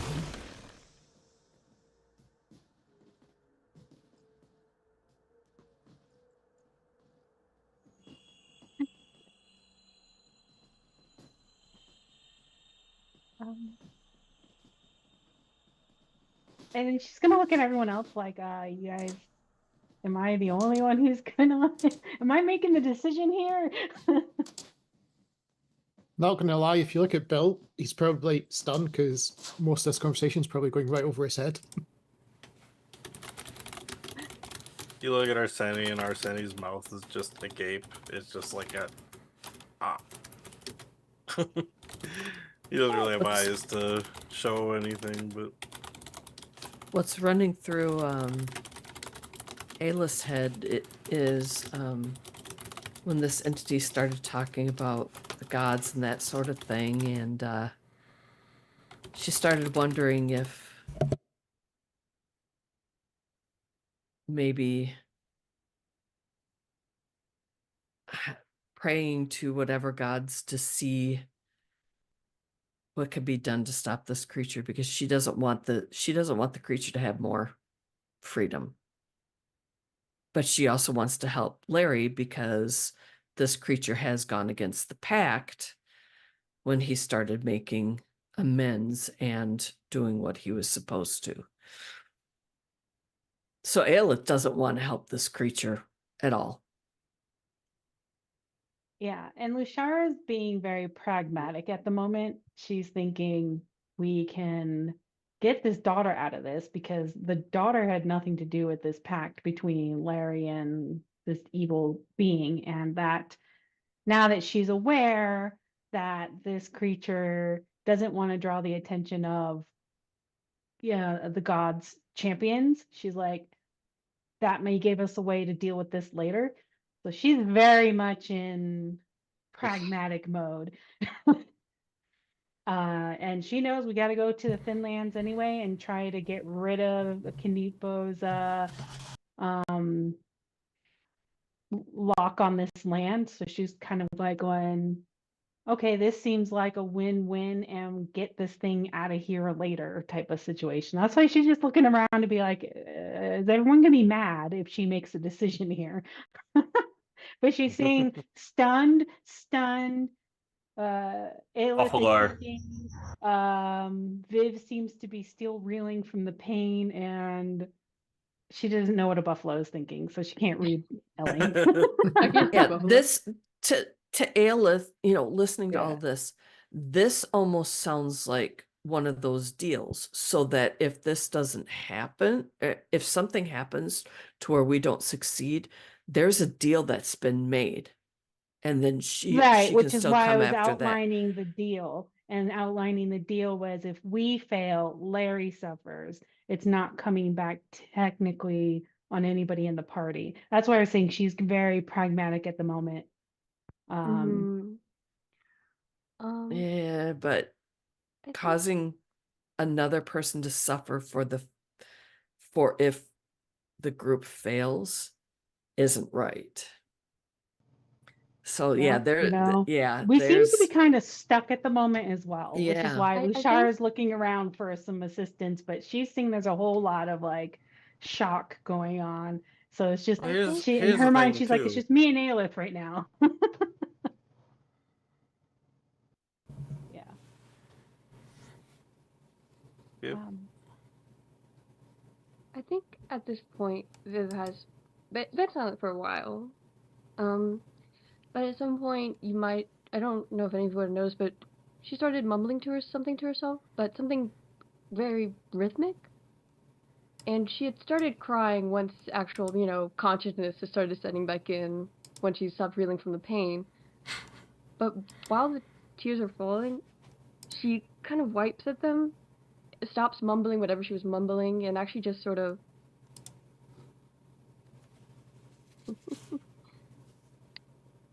what happens when he's released then? What's going to happen to the woods? Sorry, when who's released? Kaneepo. Oh, the intention isn't to release; it's to cut off Kaneepo from the forest. Yeah, she wants us to kill him, or No, just she get wants him to just cut out off there. the connection. So the tree is connected by a seed that is in his court that allows him to appear in the forest doing all of the stuff that he's been doing all this time. Your goal is to go and get the Shade Wither key from Kaneepo. Your goal isn't to kill Kaneepo or anything like that. It's just to go and get the Shade Wither key for your portals. If you want to stop him or kill him, yada yada, you absolutely can. What she wants is she wants you to sever his connection to the forest so he can't come back here. Which seems like a whole lot of winning right now. Yeah. Because then maybe this town will be released from this fear at minimum from Kaneepo. So Yeah. Arsene just kind of peeps up and says, well, I mean, at the end of the day, we still have to deal with Kaneepo. And we can easily be killed by this entity here. She also said she knows how to get you there. Yeah. You can just get us there?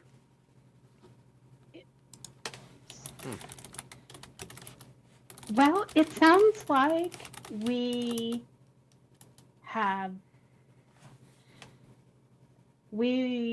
will go to Kaneepo's lands, destroy his tether to the forest. You will release Luna. And if we fail, you have Larry for all eternity to release your anger upon. No, I will If- go and find Larry's other children, and Oh, their yeah. lives will be forfeit as well. Oh boy. Mhm. Larry? Sounds like we can't fail. Yeah? But if oh, sorry. Are you okay with the terms of this agreement? No, I mean, like, I love my sons, but at the same time, Okay. you know, I mean, look, if anyone's capable of doing this, you know, I think you might be able to. What you're basically asking is the trolley problem. Am I willing to sacrifice I'm 3 aware. sons to save 1 daughter? Yeah. You know, like. I understand, Larry. We're kind of in a bind here. So we can either walk away and leave you and Luna to your fate, or we can attempt to release Luna. Schoolie, can we get a poll going in chat? Let's find out what the audience thinks. Should Larry sacrifice and risk his 3 sons for to save his daughter, or is Larry good with what he's got and is basically going to say, no, I will just endure all of the suffering on my own, as will my daughter. You guys get Yeah. out of here. Does he want to take the risk of getting everybody freed except for him, or risk that we fail real hard and then everybody gets banged up? See, this is what I'm wondering too, is if How do we make an agreement to not punish the sons? We're not. That's not going to happen. What do heroes do? Ask yourself a Hey, question. There you What go. do Poll is What- now up. Thank but you. what happens if we get rid of, if we do this thing for this entity? Does that prevent The us? daughter and all of his the daughter gets released. His children are safe. But and what he- about us getting the up key to her. though? Well, that's what. Ah, we So the- if we're getting severing the his shade Part of with the the tie deal. key? here, Well, I we're wouldn't worry going. about We have to go to Kaneepo's to get the key anyway. lands to get the key. So basically, while we're there getting the key, we're destroying this tether while we're at it. Which, honestly, now that I know there's a tether, I would get rid of it anyway, because I'd be like, he does not need to be influencing this forest. Mhm. It's just a matter of, do we make an official deal? Because either way, we're gonna probably destroy that tree, so that Kaneepo can stop coming into the forest and terrorizing this town. I'm hearing Well, destroying just- tree. Belrotar I'm just trying look- to get an extra life saved at the same time, but there is that risk Yeah. that Well- if we fail, then I mean, if things we go fail, real we won't bad. know what happened, but. Yeah, but Larry will. That's why. well, guys. Because we we can just walk walk into this- away. Oh, sorry. no, We- go ahead, Matt. Morally, Yeah. Go ahead. Okay. Sorry. We did walk into this knowing we were going to be playing a game, right? That's what it said. We've got the Mhm. tears down. We got the blood. That's all that's left is a little sweat. We'll be fine. Yeah? Mhm.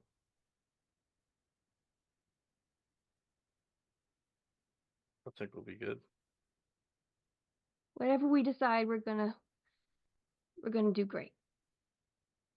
I think it is technically up to Larry though in the end.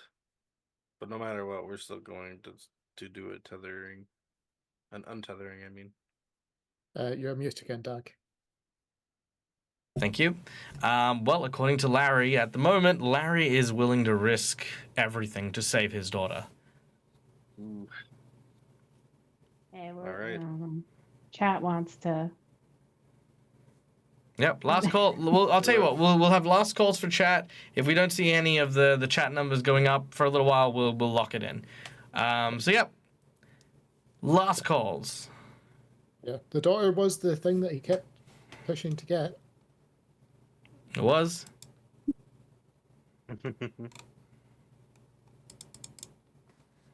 All right. All right. Chat is Larry and Larry is chat. That's basically what we're seeing right now. Chat is Larry. All to chaos. All right. Final call. Last call for votes. 10, 9, 8, Wait. 7, 6, 5, 4, 3, 2, 1. And that is where we're going to call. The vote is Larry will say that he is 67% sure that he wants to risk everything. Larry is very Only confident. just in us. passing. Yeah. Yeah. Yeah. It's a binary Don't worry, question. guys. We got this. I'll look at the entity.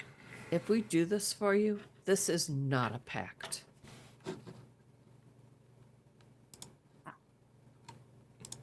Very good clarification. We are not entering your service. We are just completing a task. Oh, sweet summer child, you believe you have choices in this matter. No. This is absolutely a binding pact. You fuck me, and I, well, will get creative. I am That's not entering a really pact. not encouraging us to accept this agreement. And Oh, I didn't come to your fucking house and try to tell you what's what. You either want this or you don't. In either case, you're getting out. so if we say no, we leave, Mhm. and you continue your pact punishment with Larry. Oh, yeah. Charlotte. Yeah. If we leave, Shara's ready to walk away. She does not want to be in a Yeah, pact with I'm not this. going to be in a pact with It's true. Yeah, no. I She's think we've like, been I'm not talking- getting into a pact with this.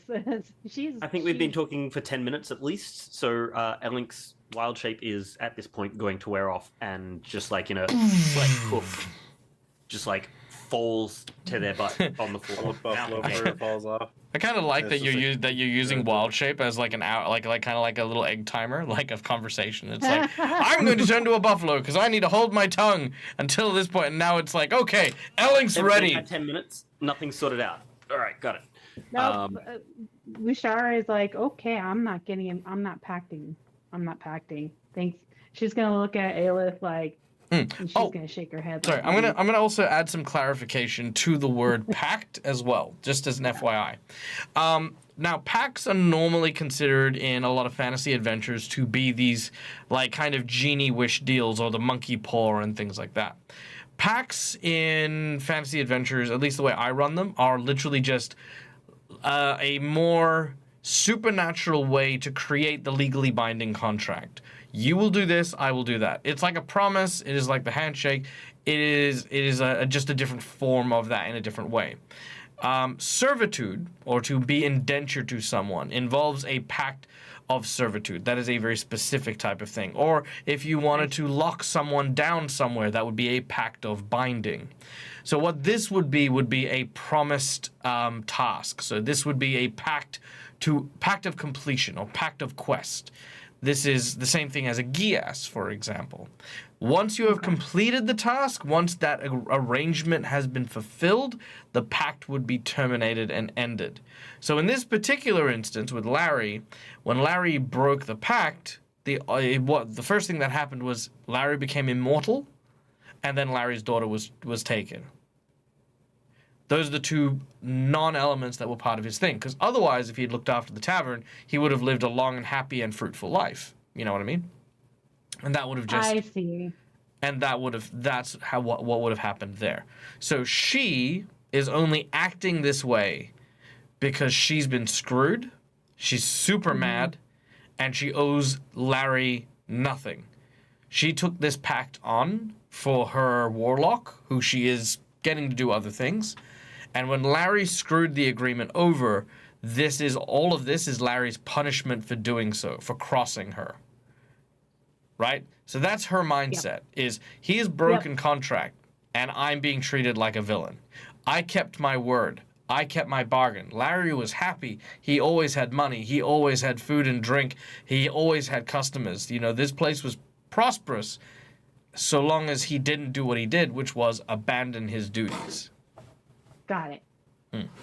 Yeah, I think, and Lushara was only trying to see, like, how can we get at least the daughter out of here? The warlock.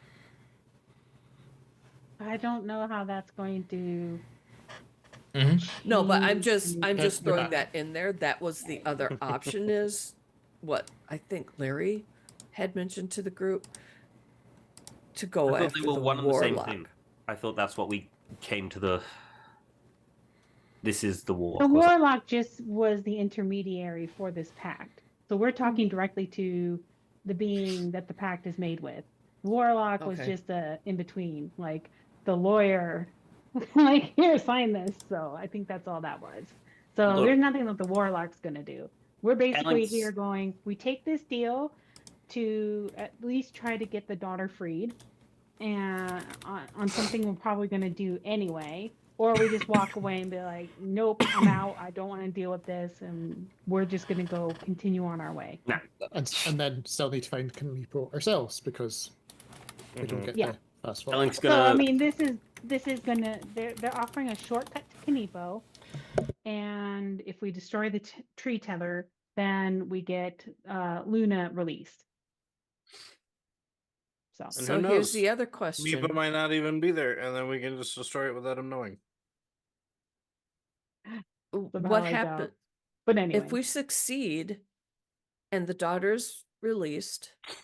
He is a single parent having to care for an infant child as well as this tavern.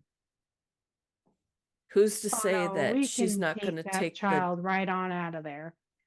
We can be like, we'll go find an adoptive parent. If that's assuming Yeah, someone Luna's in still a town too. baby. Yeah. Luna could be grown up for all we know. We don't know where Luna is. 80 yeah. years later, she's an old woman. Yeah. Anyway. Dave? Well, I think choices of punishments are certainly creative, which I give props for. I can see why she's Yeah. angry, and she sticks to the deal. Because I got the sequence of, or Mac got the sequence of orders wrong. I thought everything started going downhill before the daughter was born. That was my mistake. So I don't think it's a bad idea. Well, it's probably a bad idea, but I don't think it's the worst thing we could do.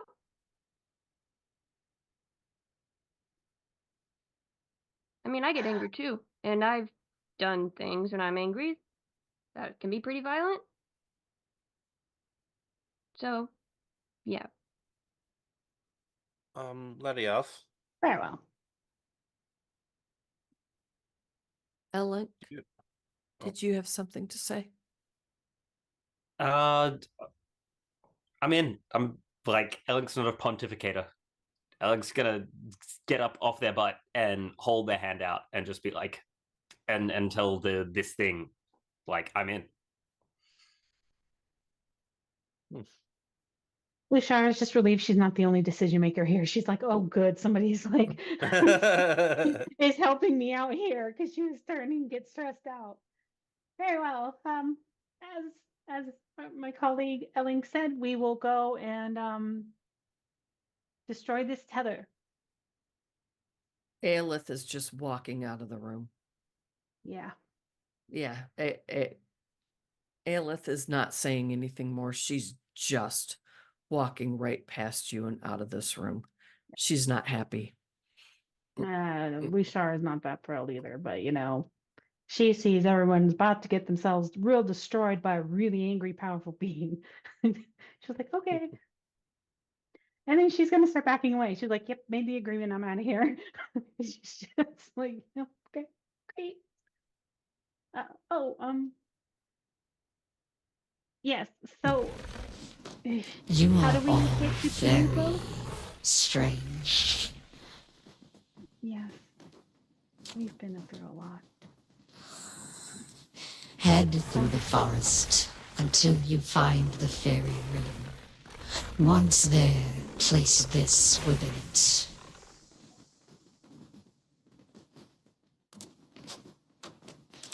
she hands to you what looks to be a stone of like a chunk of obsidian. Okay.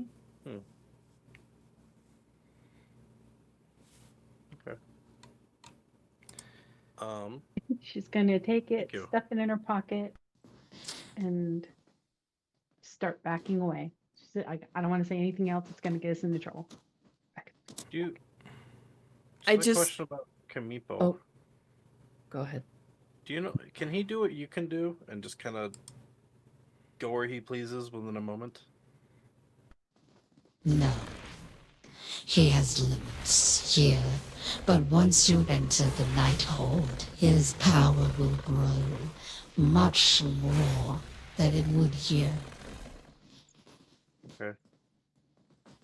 Do you know where he currently is? I don't know if that's something you can do. Your friends are very strange.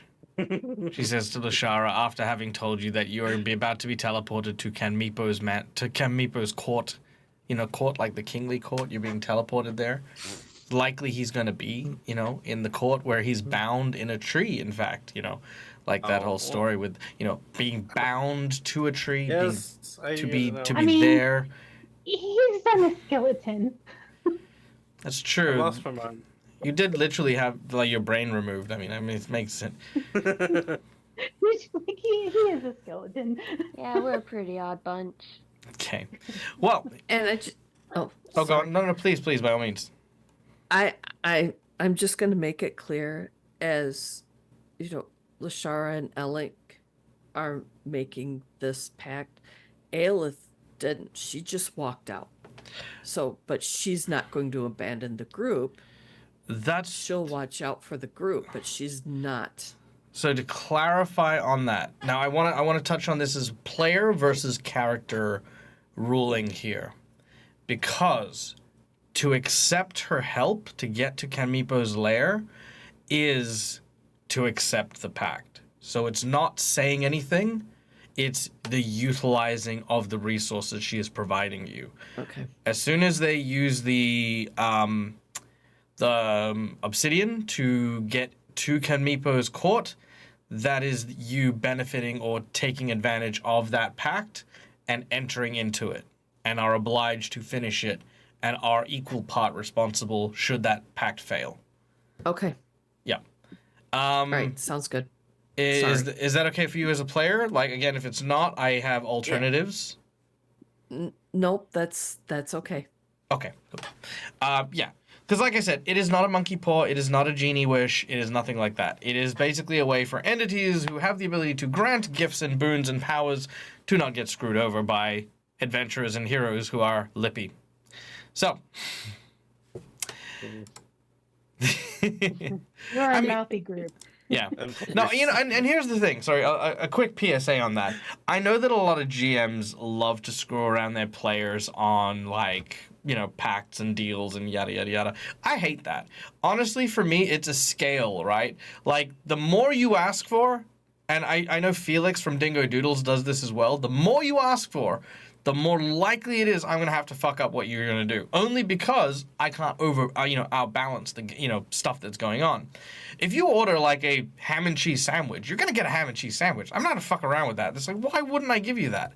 In this particular case, like, getting the child, she doesn't want the child. You guys know that. You know, she has no reason for it, except for feeling better about exacting her revenge on Larry for fucking her over.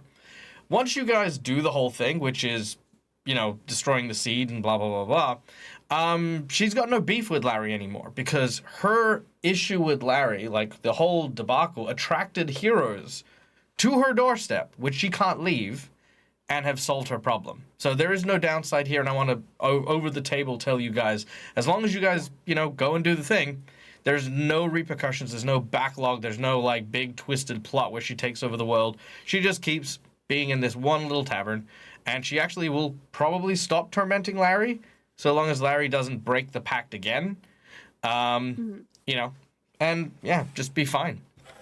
So there's that. Cool.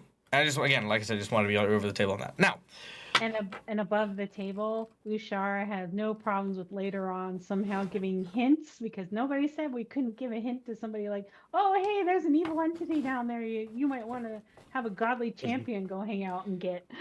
Well, here's the thing. What about her behavior made you think she was evil? All sorts of Like what? pain punishing. Yeah. I mean, if we're going to talk contracts specifically, you actually can't have a third person or third party enter a contract. Contract is made only between two people, and the involvement of a third party would That's be why it's not a contract, it's a pact. a disgusting thing. Yeah, sure, but like that's why we don't feel like it's fair or good. Oh yeah, no, absolutely, yeah. When I say good, what I more mean is good. Good in Pathfinder Second Edition is very subjective. The alignment system no longer exists in Second Edition. Instead, it is edicts and anathemas. What are your edicts? What are the values, the belief systems, etc., etc., etc., that hold into place? But yeah, no, I love the idea of like being able to go like, hey, go check out this tavern. There's something in the walls. Go get it. Absolutely, 100%. And that there's nothing to stop you from doing that, except the adventure. But that's only because I know what's ahead. Speaking of, Like, yes, Mac. I think it would just say before we get teleported or everything, it will just generally say, "Yeah, I'm sorry for being rude, Miss Lavioth. I just get real touchy whenever kids are involved. Sorry about that. Like genuinely, that's on me." That was I'm gonna say there's probably no good terms you can be on this with this person. yeah. If it knows, just like if it's just like genuinely, that's Yeah, rude. I'm sure it's appreciated in some way, shape, or form. Nick, you were saying something real quick. No, I forgot. Sorry. Okay, sorry. Yep. Okay, cool. Now, unless there's anything further, you will share your last few conversations with Larry about what's going on. Larry is grateful immensely for the effort you guys have put towards trying to help him with his situation. He will provide you with food and rations enough for a week. It's not great stuff. It's mostly just honey and oats, but, you know, he is going to provide you with some of that stuff. And he doesn't have much in the way of money, but he does have about 20 silver on his person that he's going to just give to you. He refuses to allow you to not leave with it, basically because the building always gives him money, so he is never without. So you guys are fine. And we'll wish you luck. Were he able to offer you any more than he could. Leaving town is of no real issue. I will say that by the time you reach the forest and where you need to be, you will be wet rested, fully healed up. We actually didn't do the long rest for the night, but we will actually have you guys rest for the night as well. And you will arrive in the forest where you will see a small ring of blue mushrooms. What's arriving there? Is that how you guys want to enter, or do you want to find another way to enter the Thinlands? Forget the duality. yeah. Let me just ask: Is anyone protesting using the obsidian stone? Not really. Yeah, because Lushara would make sure everyone's okay before she places it in there. Yep. Because we couldn't really chat, you know. No, I know. I'm Staring there, just zooming Yeah, ahead so we can cliffhanger it on a thing. But if no one's protesting it, then as you find yourself placing the obsidian, here we go. One moment.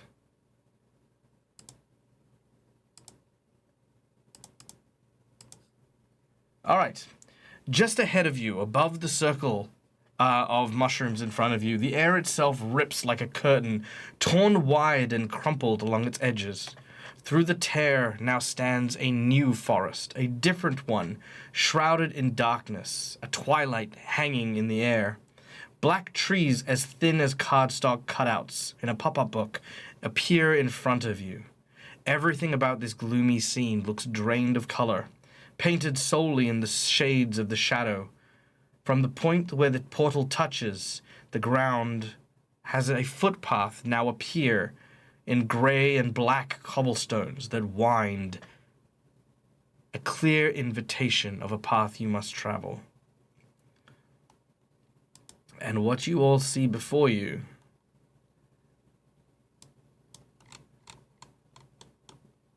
is this. Whoa. Steeling yourselves, you prepare to enter the Nighthold. And that is where we'll end today's session. Ooh. And say goodbye to Larry. Boy. Yay. Bye, Larry. Bye, Larry. All right. Freaking amazing game. Thank you so much, guys. I know we went a little bit over time, Sorry so if we we'll do the... fail. What? Sorry if you No, just failed. like- Freaking... All right. Well, thank you guys for joining us. I hope you guys had a great time. I know I did. It was an amazing session. I know pact magic and dealing with evil entities is always a touchy subject because I find that that's always the case when evil involves themselves in the party in a non-kill kind of way. So if it did seem like I was over-explaining things or if I was taking a bit too much time on the negotiation stuff, understand it is because I always try to tread with as much care and respect for my players as I can while handling these sorts of scenes. Same thing with the body horror scene as well, and thank you to Mac for sharing that scene with me. I greatly appreciate it. As Mac knows, we've role-played in horror adventures before, and I know Mac's comfort levels with things, and have communicated that in the past as well. So thank you for sharing that with me. That was a lot of fun. Guys, had a great time. This was awesome. I was all veins. I was what- all veins. Yeah, you were. You're all veins. All veins. nerds. Somehow I had a You're tongue too. all All nerves. veins, tongue, and eyes. And if All it's nerves. and if it's any consolation, I actually got the idea from one of the Friday the 13th movies way back when I was a kid. There was one scene that really got me, and I was like, oh, that's the one. Anyway, digressing.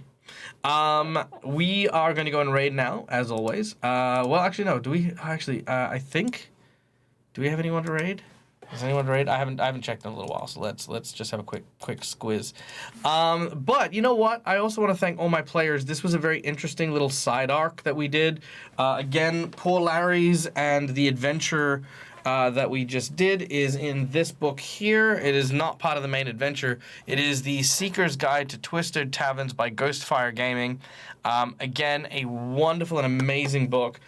Easily one of my favorite resources for handling different types of taverns. And as you can see, some stuff is just so interesting. Your players cannot help but just dive into some of the stuff that's there. So yeah, there you go. All right. And Bill managed to get a gun out of it somehow. And Bill got a gun Yeah. out of it. So there you go. Yeah, more cool stuff. All right. Nice, Yeah. No. yeah, All right. We don't have any of the Pathfinder players going Ammunition's another down, question. so we are going to just do a dag formation. Dag formation for the day, guys. Evil is in the eye of the beholder, right? If you are dealing with or managing a encounter that involves evil, always remember that evil that you have serving the party will never aim evil directly at the party. Notice that outside of Viv having that standoff with that evil entity, the entity itself never truly threatened the group. Despite everything that it was being annoyed by, it wasn't until Viv in the corridor started calling them out, refused to listen to the shaking building, kept calling them out, then when they met them, disrespected them. That was the only time the entity had to put its foot down. Beyond that, it never did. Because if you want an evil character or an entity or an NPC to work with the group, it should only aim that evil outside of the group. Greatest advice I've ever had for running evil characters, and it's definitely it. Like making sure that if you are wanting the team to work together, you don't start by going, I'm going to kill one of your players and then threaten you to work for me, because they will betray you at the earliest opportunity. Guarantee it. If you're asking information, they will never give you what you need because, again, they just don't want to work with you. But this character, but this evil entity, sure, might be evil, but seems quite reasonable. It's not asking for something you guys aren't willing to do. Makes it tougher as a challenge and makes it more interesting as an encounter. So remember that. Also, again, there are way better ways to hurt players without you taking off hit points.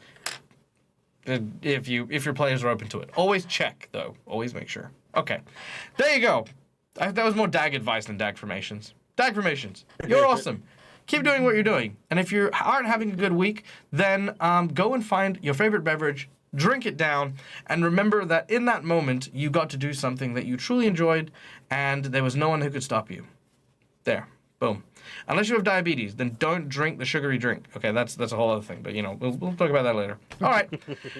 Guys, my name's Michael, the Dead Aussie Gamer. This is my place, this is my face. You can find it here a number of times during the week. Be sure to come and tune in 7.5 hours, or 6.5 hours, should I say, where we will be back for Curse of the Crimson Throne with another group of wonderful Patreons. Till then, stay safe, stay wonderful, be kind to each other, because why the fuck not? It's free. And until we meet again, from us to you, game hard, or die trying.